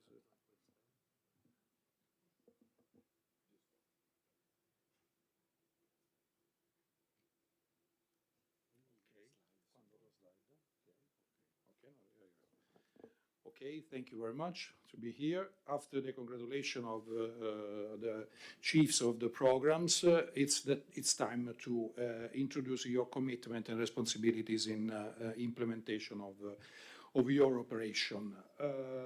First of all, next slide, Carmela, please. Yes. Thank you, Mauro. Now it's time to introduce the reporting phase of your operation, of your project. As Mauro said, the Interreg operation is based on reimbursement principle. So you spend, and the managing authority pay your expenditures down, and based on activity carry on in your operation.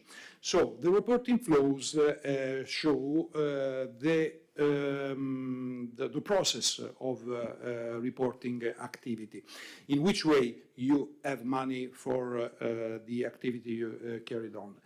In using the GEM system, because you know the new your operation, your project, you apply in GEMS, this new electronic monitoring system of the program, and also in the GEMS, after the contracting phase, the closure of contracting phase, the managing authority will habilitate you to report the activity in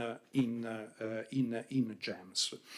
So, what is there is a defined role for the lead partner and defined the role for project partner. The concept is that project partners implement the activity and actions, whatever, and close the partner report, okay? The partner report. The partner report is submitted to the controlled for the certification of the expenditures. Then, as basic role of lead partner, the lead partner collect the partner reports, the expenditures, and produce the project report.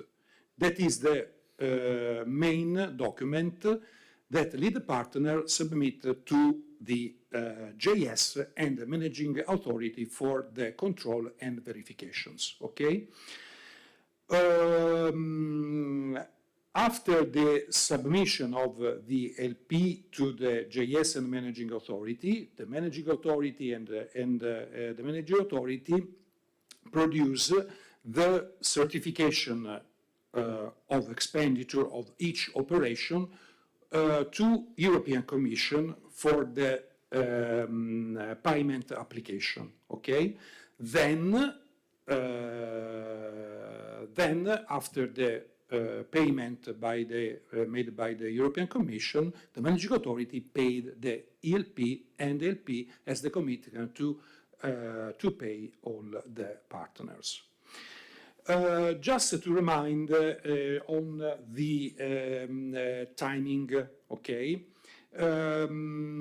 up to 2 months end of reporting period, up to 3 months end of reporting period that show the slide. So each reporting period is fixed on the 6 months, okay? You have 6 months to carry on your activity, implement your activity, and then after the 6 months, you have 3 months to certify and submit the report, partner report and the project report. But pay attention that this is the fixed, defined time. But inside your organization, inside your project, you have to define the strictest timeline.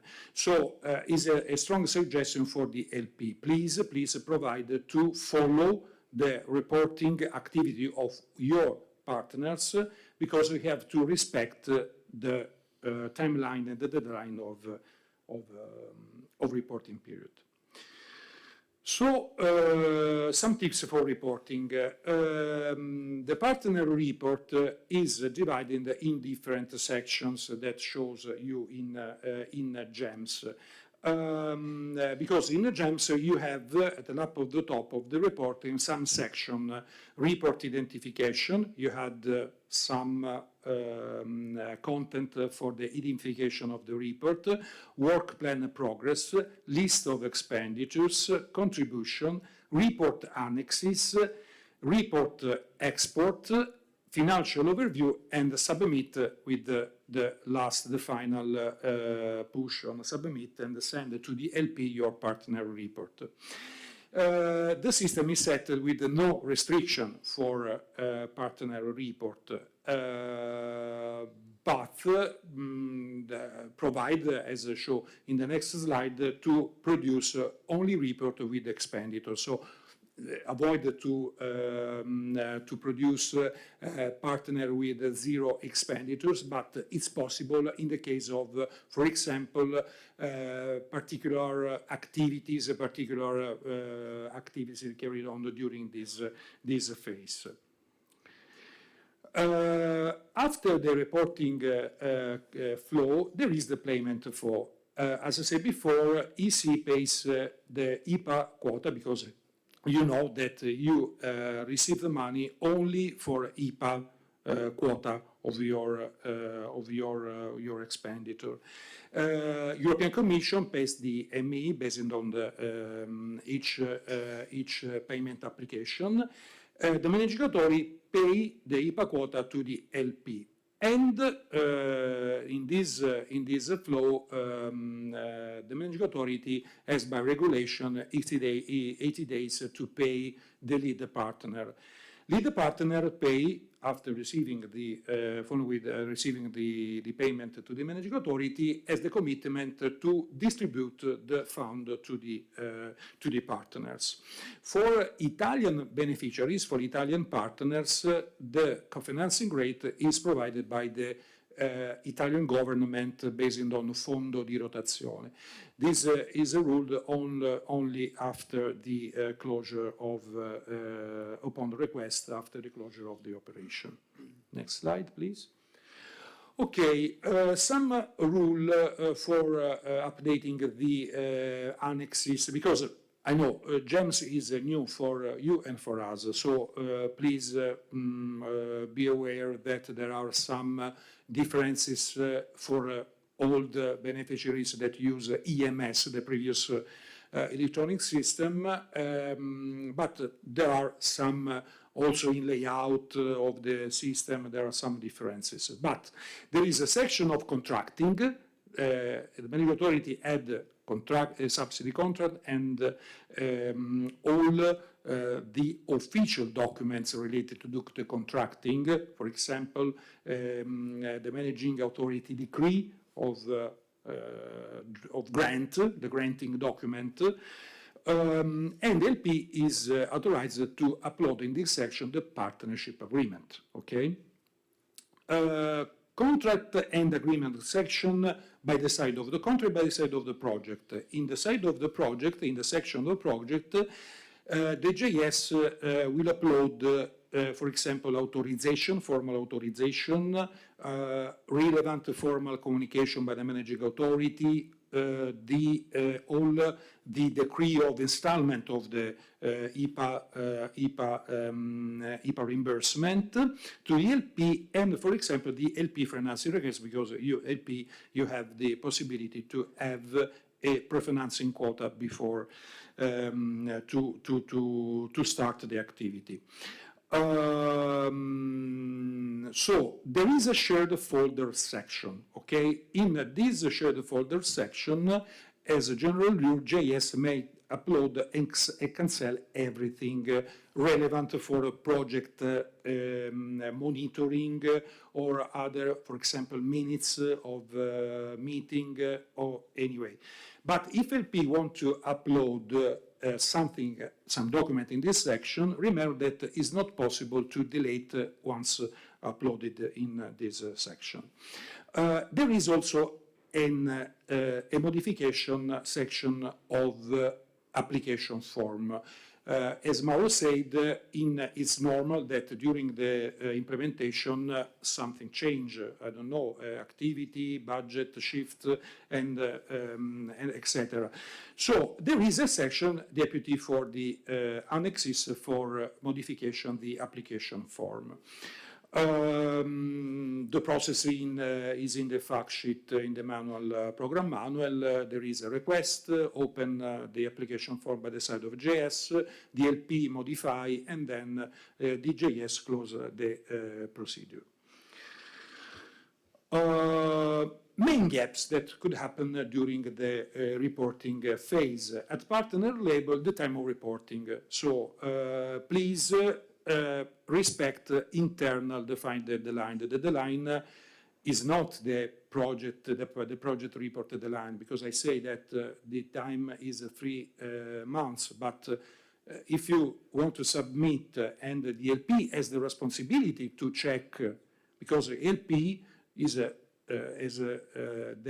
commitment and the responsibility to check and verify the partners' reports. So provided to define internal process, internal timeline to respect the fixed deadline of 3 months after the end of the reporting period. Okay. Also taking into duly account the time for certification, no? Plan at least 30 days before or for submit a partner report within 50 days after the end of each period. That's a suggestion, but provide to implement your timeline. Avoid to submit, as said before, partner at zero expenditures, and remind to include in the preparation cost, the lump sum for preparation cost in the first report. Again, the content of the report avoid any confusion for the control. Some suggestion. Please be short, efficient in the description of the activity. Upload only the complete supporting document linked to the closed output deliverable. All uploaded documents must be qualitative and organized. It seems simple, but it's important to name the file, all file with the defined deliverable action, deliverable name of deliverable. Okay, so please pay attention to this. Not duplicate files in different sections of the report, and alter to any further attachment which contribute to other activities, since they should be filled in only if relevant for the controller. So provide to fix an efficient and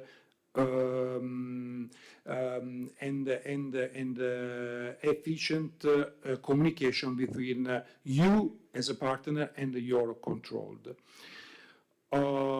Next slide, please. For the LP, okay, because you have you have the commitment and the responsibility for the coordination and effective coordination of the partnership.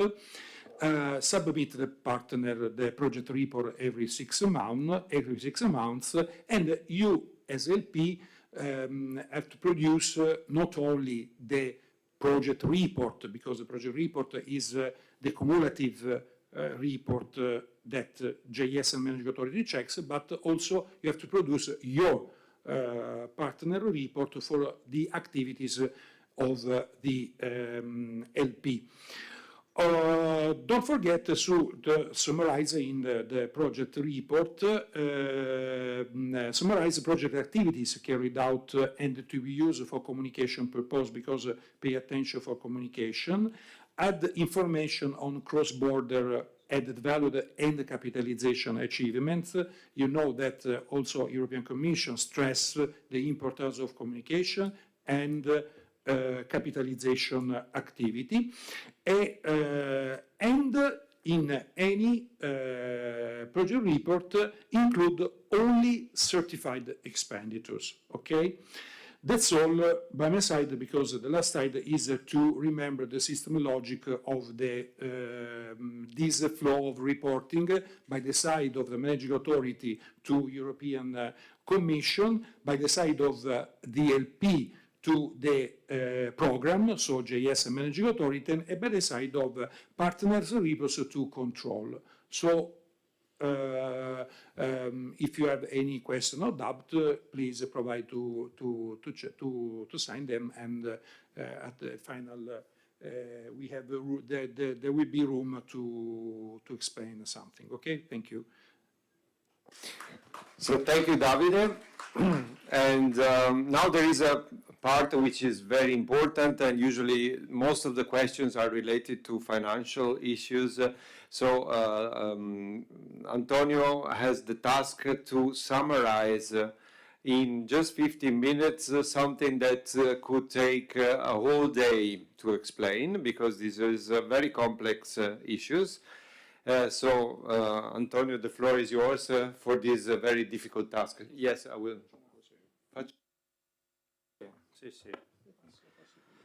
Good morning, everybody. I'll try to be short. I would like just to give you some short insight of the main principle in terms of eligibility of expenditures. So keep in mind that the main rules to take into account are the principle of economy, which means that the resources used by the institution in the pursuit of its activities shall be made available in due time in appropriate quantity and quality and at the best price. The second principle is the principle of efficiency, which means the best relationship between resources employed and results achieved.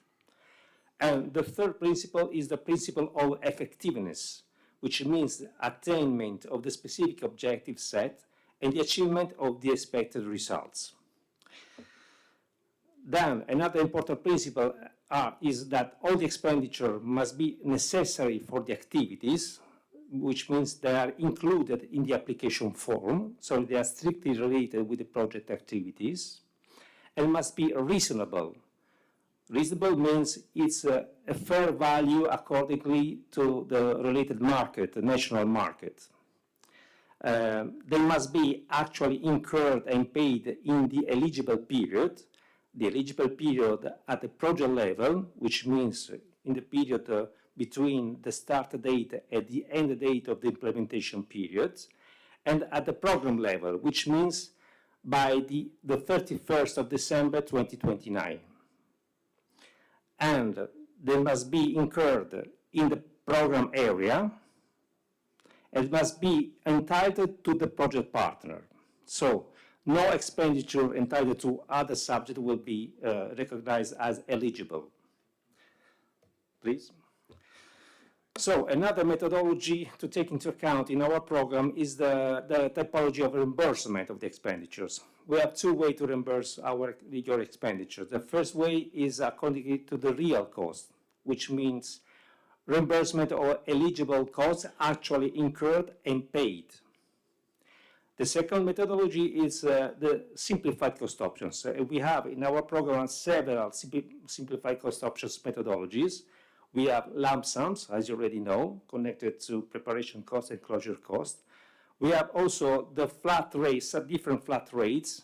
Some of the shared flat rates, like staff to 20% staff cost, office administration, travel accommodation. We have also the possibility for you to apply this 40% flat rate for other activities different from direct staff cost. And you can use also this new flat rate for the Italian partners related to the external first level controller, the 2% flat rate. Then you can see here mentioned also the standard scale unit cost. At the moment, they were foreseen the application form, they were foreseen the manual, the application manual at the beginning, because there was a possibility, we foreseen at the beginning the possibility to use this standard scale unit cost for the staff. But at the moment, it's suspended, this methodology, so you cannot use it anymore. You have to shift, in this case, as you already know, from this methodology to the real cost. Another important information is to how to account the expenditure of the projects. You need to have a separate accounting system for the project, or you can use your general system, but you have to use a specific code to identify the expenditure inside your general system. This is very important when for instance, you'll be subjected to the audit activities from the audit authority. And obviously, the accounting system shall be run in accordance with the accounting rules that apply in your country. Let's have a quick look at what are the main items not eligible. Then you will find our application manual a long list of what is not eligible, but just I would like to focus on the main ones and the novelties, first of all, in our program, accordingly to the EC regulation. Is not eligible, for instance, the system according to the double funding principle, so which means that if an item has been reimbursed by our program, cannot be reimbursed also from other public source. Is not eligible also the interest of debt, and is not eligible the VAT for operation higher than 5 million euros if the VAT is recoverable. This is a novelty because it meaning that if the operation is less than 5 million euros, you can recover the VAT costs in both cases, even if they are recoverable or not recoverable according to the national rules. But be careful, because you can incur in the double funding system in this case. So you have to choose. If you would like to be reimbursed the VAT, even though it's recoverable according to national rules, you can do it, but you can reimburse according to national rules from the fiscal system. You have to choose in this case, because otherwise you incur in the double funding problem. Moreover, is not eligible the purchase of land not built on and land built on in the amount exceeding 10% of the total eligible expenditures for the operation. And this is a rule already exists in the previous programming period. They are not eligible fines, financial penalties, or expenditures on legal disputes and litigations. Is not eligible cost of gifts. This is a novelty. In the previous programming period, gifts were eligible if the amount was not exceeding 5,000 euros, 50,000 euros, something like that. Now it's not eligible anymore. Like it's not eligible the cost related to the fluctuation of foreign exchange rate. You are not allowed to have splitting cost items among project partners. For instance, sharing of common cost. Is not eligible fee between beneficiaries of the same project for services equipment provided by a partner to another partner. And they are not eligible in-kind contributions. As for the exchange rate to be applied, is the exchange rate in the month of submission to the first level controller. It is automatically calculated by the GEMS platform, so you don't need to calculate once again. But what is very important, you have to be sure that your expenditures is compliant with the EU national and program rules, above all as for the public procurement rules, as we see in a short while. Let's have a short overview on the budget lines. We can have staff costs, office administration, travel and accommodation, external experts and services, equipment and infrastructures and works. Maybe the more complicated budget line is staff cost, as usual. And you can have here different methodology of reimbursement staff cost, real cost of simplified cost options, as I said before. But you have to pay attention to the nature of the contract. You can include in staff cost only employment costs, or equivalent employment cost.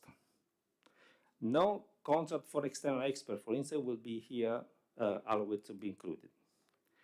And you can be reimbursed in case of full-time cost or part-time with a fixed percentage on the monthly cost, or in case of a flexible number of hours. And you can be reimbursed also in case of a hourly contract.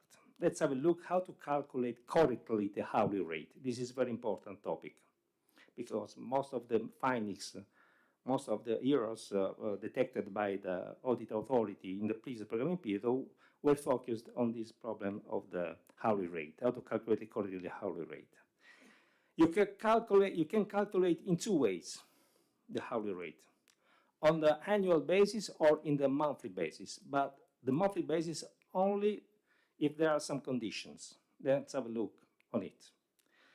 An hourly rate may be calculated by dividing the latest documented annual, in case of annual basis, gross employment cost by 20 hours. Or you can dividing the monthly gross employment cost by the average monthly working time in accordance with applicable national rules, which means that you need to have some national rules stating the number of monthly, of this average of monthly hours. In Italy, for instance, there are some contracts regulated at the national level that indicate the number of hours per month. Then, if you have this situation, you can calculate the hourly rate also using the monthly basis. Otherwise, you can't use it. You cannot use it. You can use only the annual methodology. Or, then the rules say, the EC regulation state and the application and the manual, program manual states also that where annual gross employment costs are not available, you may derive from the available documented gross employment cost or from the contract for employment duly adjusted for 12-month periods. Let's have a quickly look as for the simplified cost option of the 20% flat rate. You can use this 20% flat rate, but you need to demonstrate that you have at least one employee involved in project activities. And in this case, you have supposed to provide a self-declaration issued by the legal representative attesting this involvement, or at least one employee in the project activities for the concerning reporting period. Obviously, the veracity of this self-declaration can be checked by the controller of or by the audit authority. No, there's not a template, but you can use a simple declaration.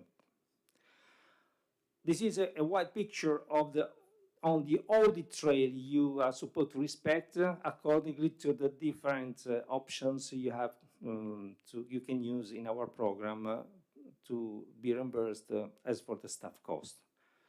The differentiation is in case of real cost of 20% flat rate. The last column is a simplified cost option, but you cannot use it anymore. As you can see, the more complicated audit trail, you have it in case of full-time people employed in the project activities, also in the fixed percentage. There's also the differentiation of what kind of document must be provided according to the different options you are going to use. What for sure you have to provide is the recruitment procedure documents, if you have a recruitment procedure documents, of course, devoted to the project activities, the employment contract, the official assignment to the project, and we have a specific template in our program manual. Also, you have to provide the gross salary hourly rate sheet in order to demonstrate how you calculate the hourly rate. The pay slip, which is the document, the typical document for the expenditure of staff cost. The periodic task report that you can use only in case of a fixed percentage of people involved of the monthly cost for a specific employee, a timesheet if you use the hourly rate option, and the salary payment document and the payment document concerning any other costs directly linked to the salary, for instance, fiscal and social contributions. Let's go now as for office administration costs. In this programming period, we decided to use only the 50% flat rate of office administration costs, 50% of eligible staff costs, of course. You cannot use anymore the direct cost related to the office administrations. You see here an exhaustive list of what is included in this cost category.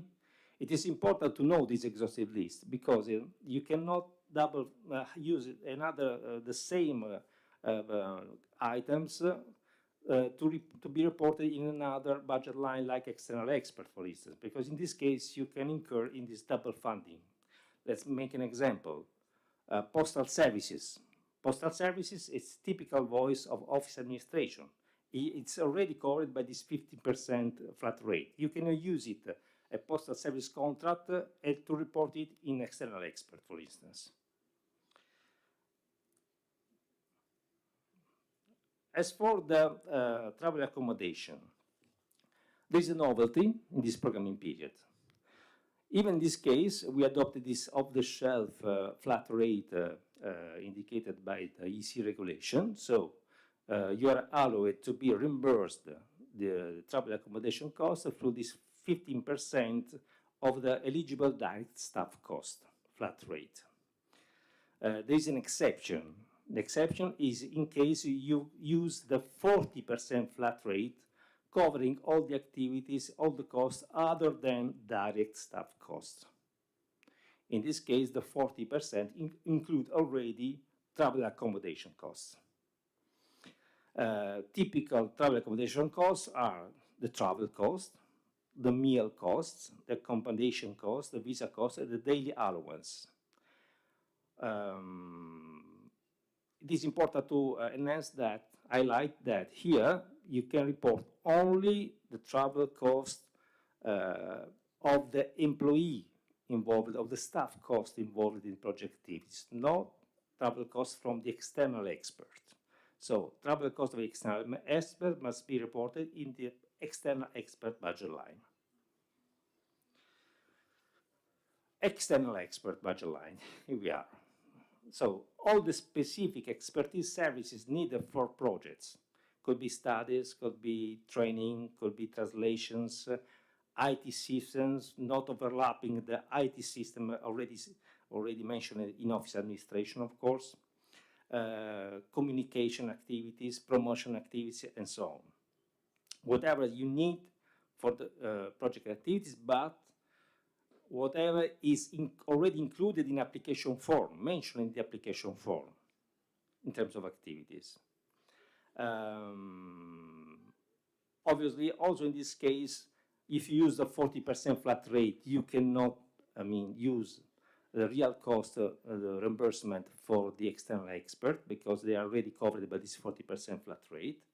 And what is very important to highlight is that you have to really take care of the correctness of the public procurement procedures to be adopted.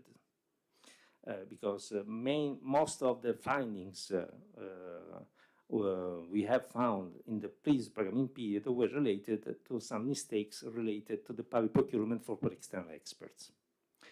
And also pay attention to the sound financial management principle, which means you have to take into account the fair value of that specific service in your related market, national markets. Let's have a look to the audit trail you need to provide to report correctly this budget line. First of all, evidence of the selection of the procedure in line with the EU national program procurement rules. Secondly, contract laying down the services to be provided with a clear reference to the project and the program, and indicating also, if applicable, information required by national laws on transparency and control of public investment and traceability of financial flows This is above all for Italian partners. You need to mention the contract in the invoice and in payment document, the COOP code and the CIG code if you are public administration. Okay? Then the invoice or request for reimbursement providing all relevant information in line with applicable accountancy rules. And in the invoice must be mentioned also obviously the project with the acronym and the program. This is very important. A detailed description of the services provided in line with the content of the contract. The fulfillment of the communication visibility rules at the program level. So have to use the logo of the project, for instance, in the documents produced by the external expert, for instance. The deliverable produced could be a study, could be a promotional material, and the proof of payment, the bank statement, for instance. As for equipment, we kept in our program in 21-27 program the distinction between the general office equipment by the thematic equipment. General office equipment are obviously, for instance, the computer for managing the project activities, typical. And in this case, the only way to be reimbursed is to apply the depreciation method. So you are required to calculate the depreciation rate per each year, and then you can report according to the national rule, fiscal national rules, and you can report only the depreciation quote. Or if you have a rented or leased equipment, you can use also the renting, the leasing contract, but you can be reimbursed only according to the fee, monthly fee of the renting contract or the leasing contract, excluding the overheads and interest costs linked to the contract, to the leased and rented contract. In case of thematic equipment, you have to consider what we intend, what we mean as thematic equipment. Thematic equipment is something which is part or fully represent an investment items and an output or a deliverables of your projects. The equipment should be solely used for the project purposes during the project life and for the 5 years after the project end. The main attention for equipment also is related to the public procurement rules. The audit trail for equipment. First of all, evidence of the selection procedure, which must be in line with the EU national and program procurement rules. Then the contract, laying down the service of the supplies to be provided with a clear reference to the project and the program, and indicating also in this case what is required by the national laws in terms of transparency and traceability of financial flows. So COOP code, CIG code for Italians, or also for Albanian and Montenegrin, there could be other laws imposing this kind of fulfillments. Then the invoice, providing all relevant information carried out in line with the content of the contract and mentioning, also in this case, the acronym of the project and the program. In case of equipment subject to depreciation, a calculation scheme of depreciation adopted, photo documentation or any other means required to prove the existence and the installation of the equipment. This is very important for us. And the proof of payment finally. Last budget line, infrastructures and works. Infrastructure only if necessary in the scope of and to achieve the project activities. May either refer to an object that will be set up ex novo or to the adaptation of an already existing infrastructure.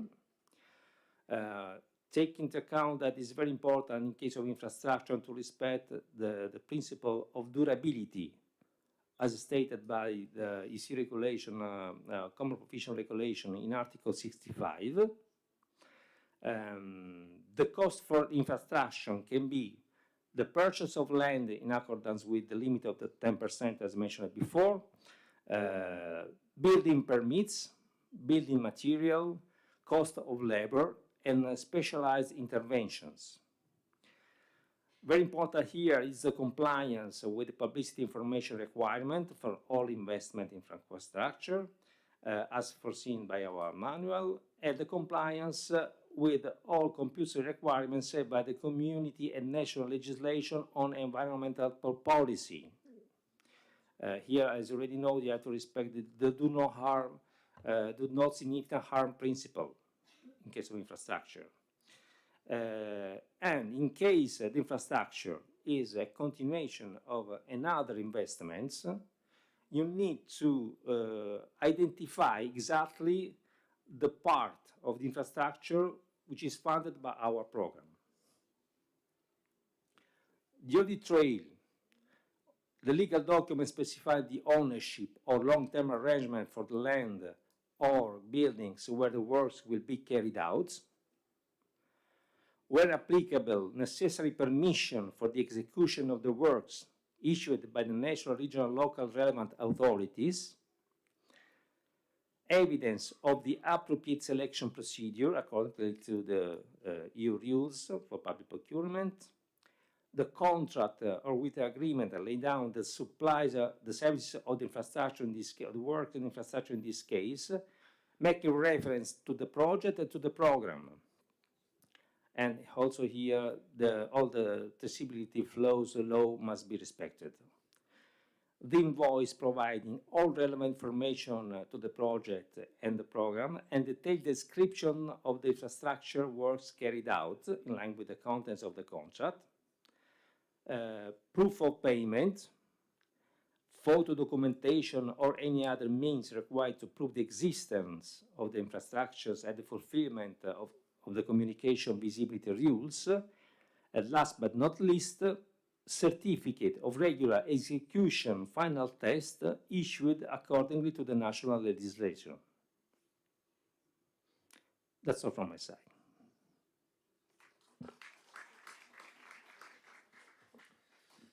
So it was, as I warned you, a very difficult presentation, very important one, because you have always main questions on that.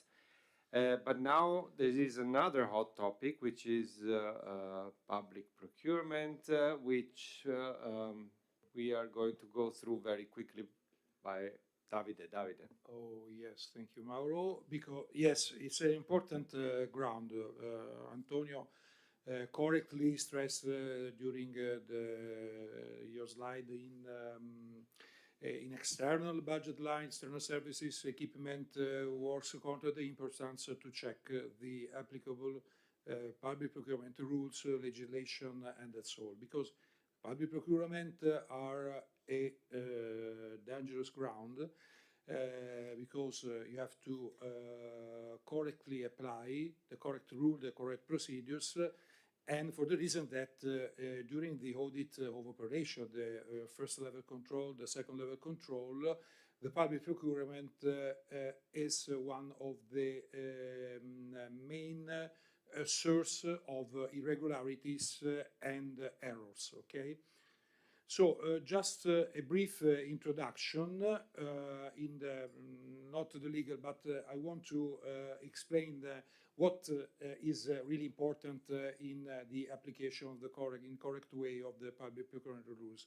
The principles of transparency, the principle of equal treatment, the principle of publicity. So this is the legal base of the Interreg regulation, Article 58, that show what are the source of law related to the public procurement law. For us, is the financing agreement that the financing agreement that replaced the fundamental rules of the financial regulation of the budget of European Union. In the financing agreement is the legal base of the contract, the grant contract that is the legal base of the program itself, that the national authority signed directly with the European Commission. What does this rule on public procurement? The financing agreement states clearly that for Italian beneficiaries, the applicable law for public procurement is national law, because Italy is a member state and the legislation of Italy is fully in compliance with the European Directive on public procurement. For Albania and Montenegro, the rule is provided in Annex 2 of the financing agreement, that mirroring substantially the financing agreement, the rules of the financing agreement that states the basic principle and procedure for public procurement. What does it mean? Does it mean that for Albanian and Montenegrin beneficiaries, the applicable rule is Prague, the practical guidelines. Sorry? It's obligatory Prague, yes. It's really obligatory because, or the application on Annex 2, but the Annex 2 states the fundamental principle and the procedure. So if you want to implement in a good way, in a correct way, a procurement, the Prague is the best choice, okay? You have to implement also a independent procurement, but must be based on the Annex 2 of the financing agreement, okay? So the general provision states that the financing is transparency, proportionality, equal treatment, and of the non-discrimination. Please pay a strong attention to this principle. It doesn't matter if you publish in not really strictly correct way, but publish. But respect the principle of publishing the procurement, the procedure, or to give the equal treatment during all phases of the procurement procedures, and provide to choose the correct and proper procurement procedure. So in IPA 3, the practical guidelines are correct, and in my in the program perspective, best choice, because the Prague is a sort of code of the procurement, and so that is based on the Directive 24 of the European Union. So if you apply the Prague, are you sure that your procurement is implemented in the correct way?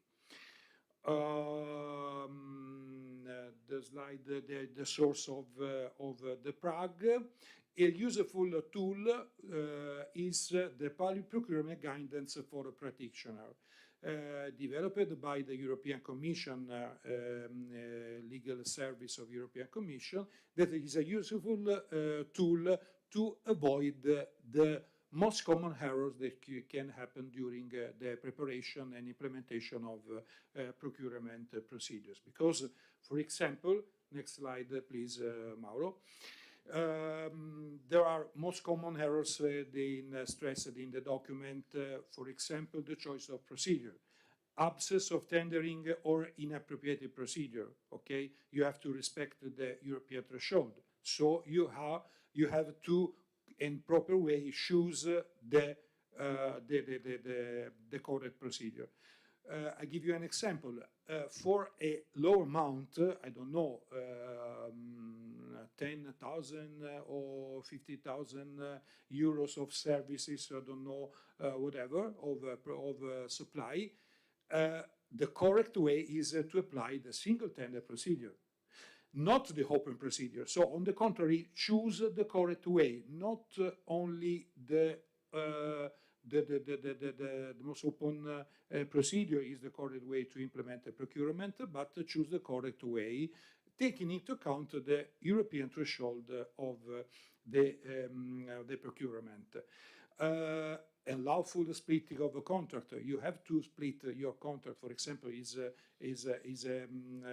ordinary, is normal that in the work contract the body can split the procedure in more in two or more lots, but is irregular to split the contract to avoid the threshold of the maximum threshold eligible. Okay, undefine the contract value. There are many errors in a publication. Okay, or other common errors.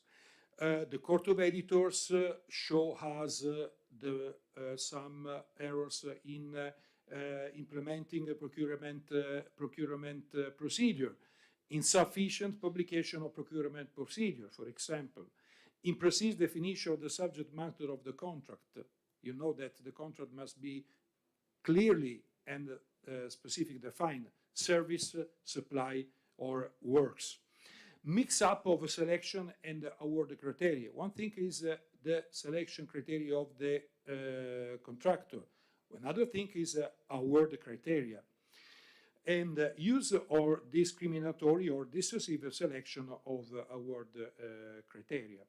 Another selection of common errors founded by the European Court of Auditors is allowed flipping of contract, use of wrong procedure, use of wrong procurement procedure, allow application of the exemption rule, for example, negotiation during awarded procedure. So there are many common errors. That's all. That's all, because I think that you also in the procurement procedure, the JS can help you, but also a good, for example, interlocution, a good dialogue with your first level controller could help you to choose and implement the correct procurement procedures. That's all. Thank you very much. Thank you very much, Davide. Now for the last presentation, we have Carmela, who's going to go through the communication requirements. Please pay attention, because these are very important requirements. So Carmela, if we manage to finish in 10 minutes, then we have some time for the questions. If you can, well, up to 10 minutes, it's fine. Yes. Sì, ce l'hai lì, devi chiedere a lui.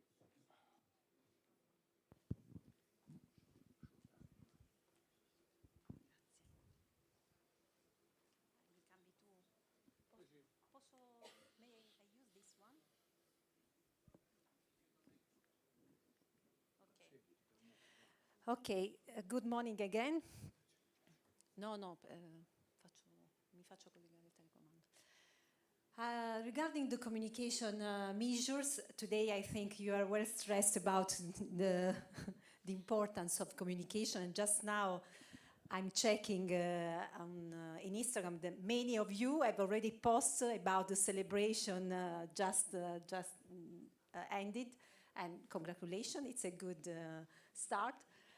As you know, we need to achieve, we need to communicate, first of all, because we manage public funds, so we need to be transparent and about the use of European funds, and so you have to give evidence about your activities.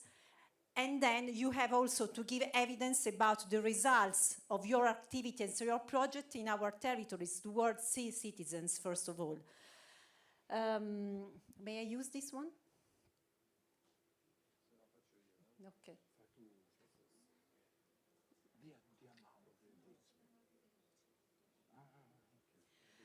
Okay, these are the main project objective, first of all. Oh, yeah, thank you very much. So just keywords to underline about the meaning of communication: clarity, transparency, simplicity, and storytelling, completely and timely information. Okay, our communication should be based about these five key, 1, 2, 3, yeah, five keywords. And what is important is the word storytelling that I try to stress a lot about this meaning. What I simply try to explain is this.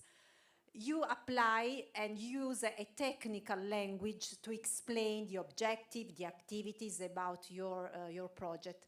What it is necessary to do before publishing anything you decide to publish about your project is to translate in clear language, because nobody understands.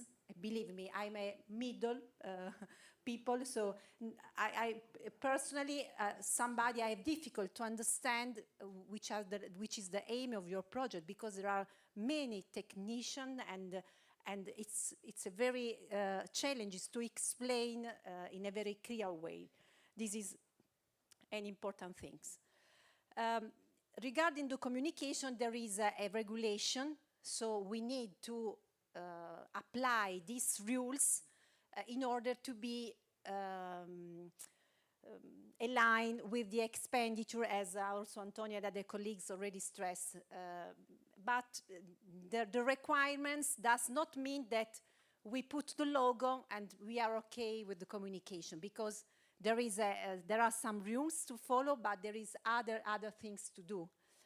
So you have to follow the regulation, and all the main information and rules are focusing on one document that is a communication guide that you find in our website, but also when we share with you this slide you will have, and the manual of project logo. So follow, there are only 24 pages, so read for one time and send me emails about if you have doubt, and then you can start to measure the communication. Before, don't do anything, okay?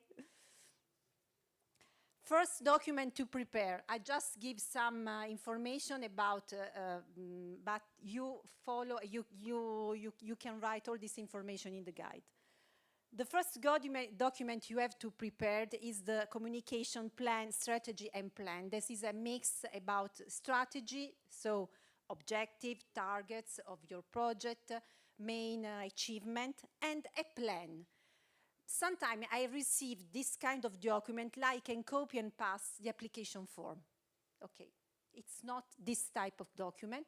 You have to start with a strategy that is to underline my project, the objective of our project are, the target are, and then you have to try to have a plan. This means that, okay, we have to communicate this content to this target through this tool. This means we will have a website, we will have a social media in this period, spending that budget. And please, only one communication plan for all partners, because sometimes I received, this is my communication plan, this is my communication. There is only one document for all projects, because this is a cooperation project. Okay, what I suggest you is the appointment of a communication officer. A communication officer should have many skills. So you can select among your staff, if you have it, it would be good, or in an external, what we suggest. And the communication officer, please decide among partners, should be only one in relationship with the program, with the program communication manager. This means that the communication officer should know the activities of all partners and follow the activities in each countries. What I suggest is to have only one, but if you have budget for different communication, I don't know, every project will be different. Okay, we will try to find a solution, okay? For example, in a strategic project we have 3 different communication managers and 3 different communication agencies. So it is important that over them create a common communication team, and they decide how to manage the tool, okay? This is the rules about regulation. So put the project logo in all communication materials. It's quite simple, both online, physical, okay, wherever you want, wherever you need. Create a visual identity of your project. This means that you have to produce, to select 3 high resolution photos related to your project in order to have your visual identity, to customize your the product, the communication program. If you have to realize a folder, if you have to post a social card, you have to decide 3 main photos that represent you and your activities. And then you will use them for all the project life in order to be recognized. You have to produce the posters according to regulation. Within 6 months after the approval of the project, you have to produce the posters, and the posters, as you see, include also the project image and the main information regarding the project partners. Don't be aware about this kind of template because the program provides you the project logo and the project template about this one. You have only, in this part, only to select the images. And this is also, there is the roll-up. We will give you also the template for the roll-up, and always, okay. Sorry.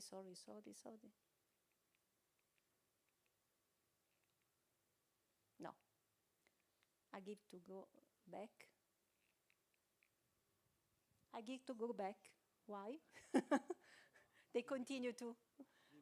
Okay. Stop here. Thank you. There is also the template for the plaque and the billboards, because when you have infrastructure or some, I don't know if we have some infrastructure, okay, or investment, you have also to put a plaque and a billboard during the infrastructural work and at the end of infrastructural works. And this is the template that we provide you.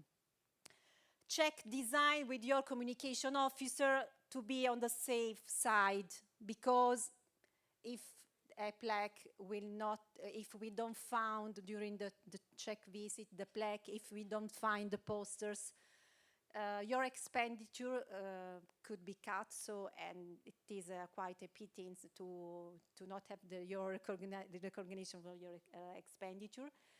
The posters, just an idea, is important because you have to put it in your office, in the building in which you manage the project, as a label in which, okay, we win a project, we manage the European fund. It is important to have a visibility about your activities. Okay. Okay, this is not for you. Just a checklist: communication plan, project logos, project visual identity, poster production, banner of the project on your institutional website, and plaque and billboard, and stop for you.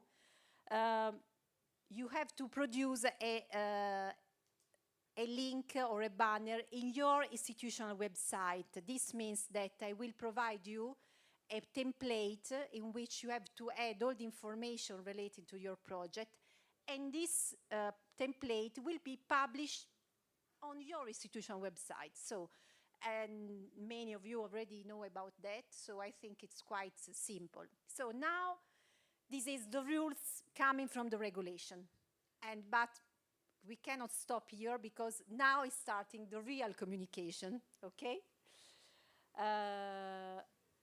We have a project website. Each project will have a project web page host on the program website. So you have no cost about the production or the creation of new website. What is important is to appoint a web editor. This means a person that is in charge to publish or to create, I don't know, according to the communication team rule, to publish at least 2 times per month.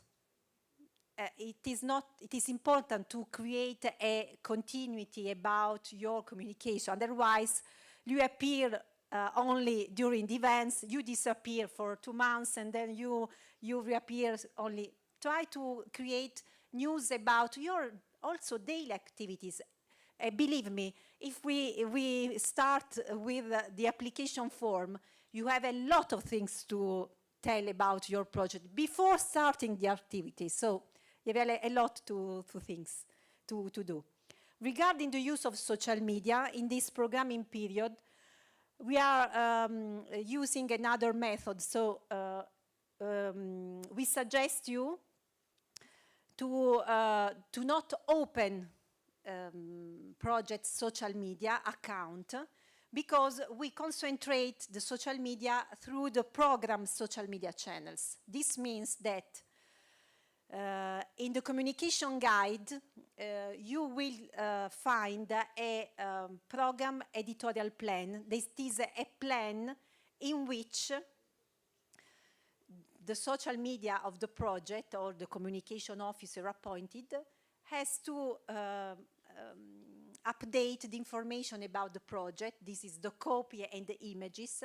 And all together, we have the chance to appoint a social media editor of the project on the program media page. I don't know if it is clear, this process, because the experience in the past period was that, as always, you create a project social media account, and then after 2 years, these pages will continue to exist without contents, not updated, okay. Now we have to have an effort and try to collaborate more and more with the communication officer of the project. So I think in this moment it's quite early to speak about this.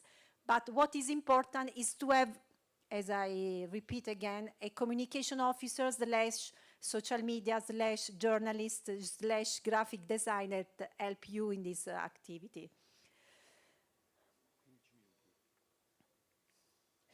Ho ancora? Ho già fatto, ok. These are some main tips about the use of social media. And what is important is to, for example, I suggest to use the social media also of your institution as invite the program pages as collaborator of your posts, and many of you already do about this. What I suggest you is to create a mass media relations. So when you have to organize some press conference, or you have many an important news to communicate, like the inauguration of a building or such an important research, you can convey a press conference, and I give you in the communication guide a press release for the press conference, and try to communicate without boring. The structure I suggest is the problem, the solution, the results. This means the project was funded because we have selected this kind of problem. This project could provide a solution, and so now we have this kind of results.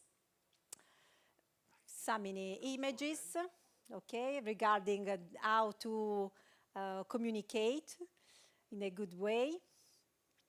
And other types, you will manage a lot of events in your activities, and I think you could create, inform us, invite the national contact point, and try to select good pictures, professional pictures that engage people and inform about your activities. These are also a good opportunity, the participation in European campaign like the Interreg Cooperation Day, the Regio Stars Awards, and many European campaigns in which we will invite to cooperate. Just last information regarding this chance for the funded project. You, as European funded project, you have the chance to host a volunteer, and there is a European organization called Interreg Volunteer Youth, in which you can find information and you can launch a call to select, I don't know, a volunteer in order to manage the financial expenditure of your project or the communication activities, and there are some good young people that will come to help you. Thank you very much. Be creative and be disruptive. So before the farewell, I would suggest to collect the questions. So please raise your hand. Don't be shy. This is a good opportunity now to discuss the most important questions you have. Of course, we are ready also to answer afterwards. So by email, you can always contact us, and we will try to answer as soon as possible. But since we are here, why not taking this opportunity? So anybody who would like to break the ice with any question, really? Please. Thank you. Microphone. Can you help us, please?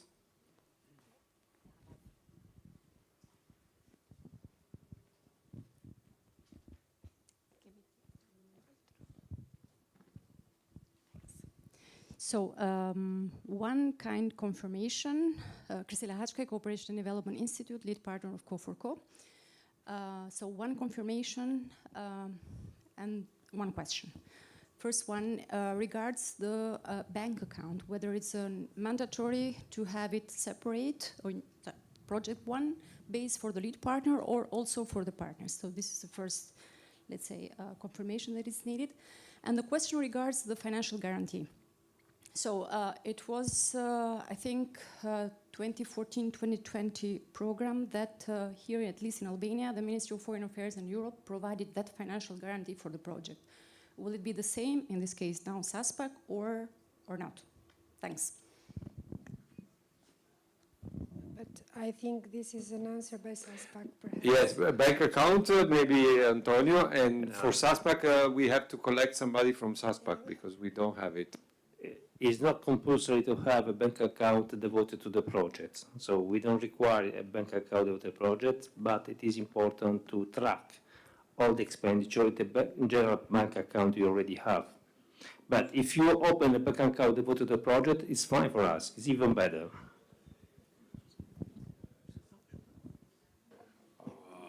For a financial guarantee, we don't know if SASPAC or I don't know, the Ministry of Finance could meet the financial guarantee, but we can check with them.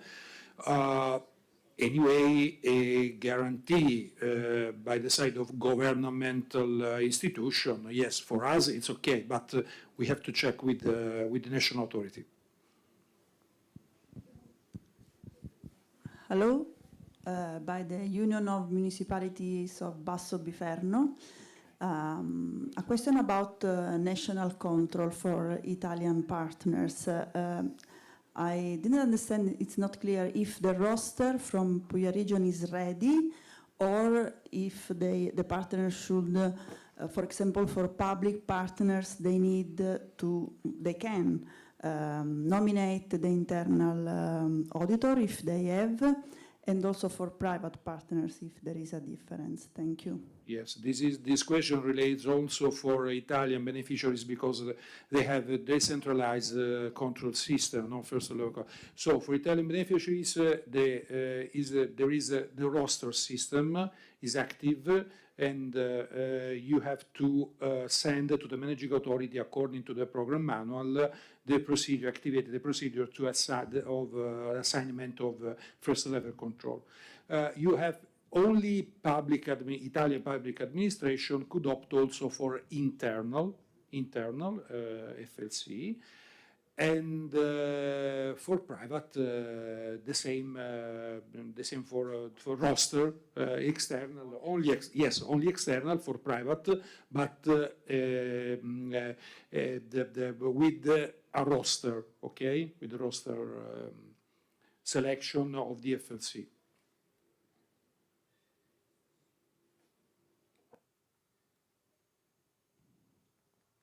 Altre domande? Other questions? Don't be shy.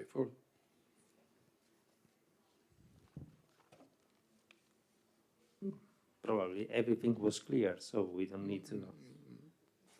No, my fear is that you have the questions, but you feel uncomfortable, or that you are not so experienced, so you don't know how it will be when you implement them. Please. The role of national contact point is to support beneficiaries, to provide for information. Also, we have many examples, very good examples from Montenegro, where there was also continuous training. So there are occasions where beneficiaries in Montenegro meet up and discuss regulation, rules, etc. Via email first. Then I know that many of you have also the WhatsApp or phone number, so it's also possible. But first, via email, you have it in our website. Sorry, last question. I didn't heard about the stamp that usually we need to put in the invoices.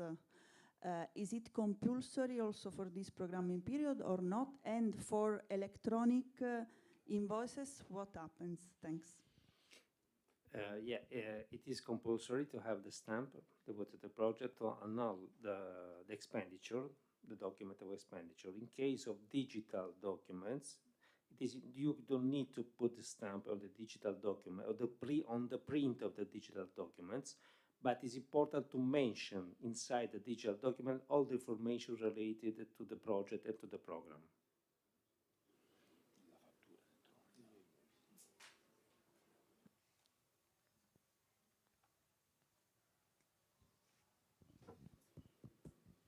For sure, you are tired. We too. And also it's time for lunch, so maybe you are hungry. And hungry, yes. But so if you don't have any question, you can contact us later. We would like to warmly thank you for participating. We really appreciate you being here all the time. And also we thank our colleagues from SASPAC for organizing this beautiful event. And we hope to see you soon, and good luck with the start of the implementation. Thank you. Thank you very much.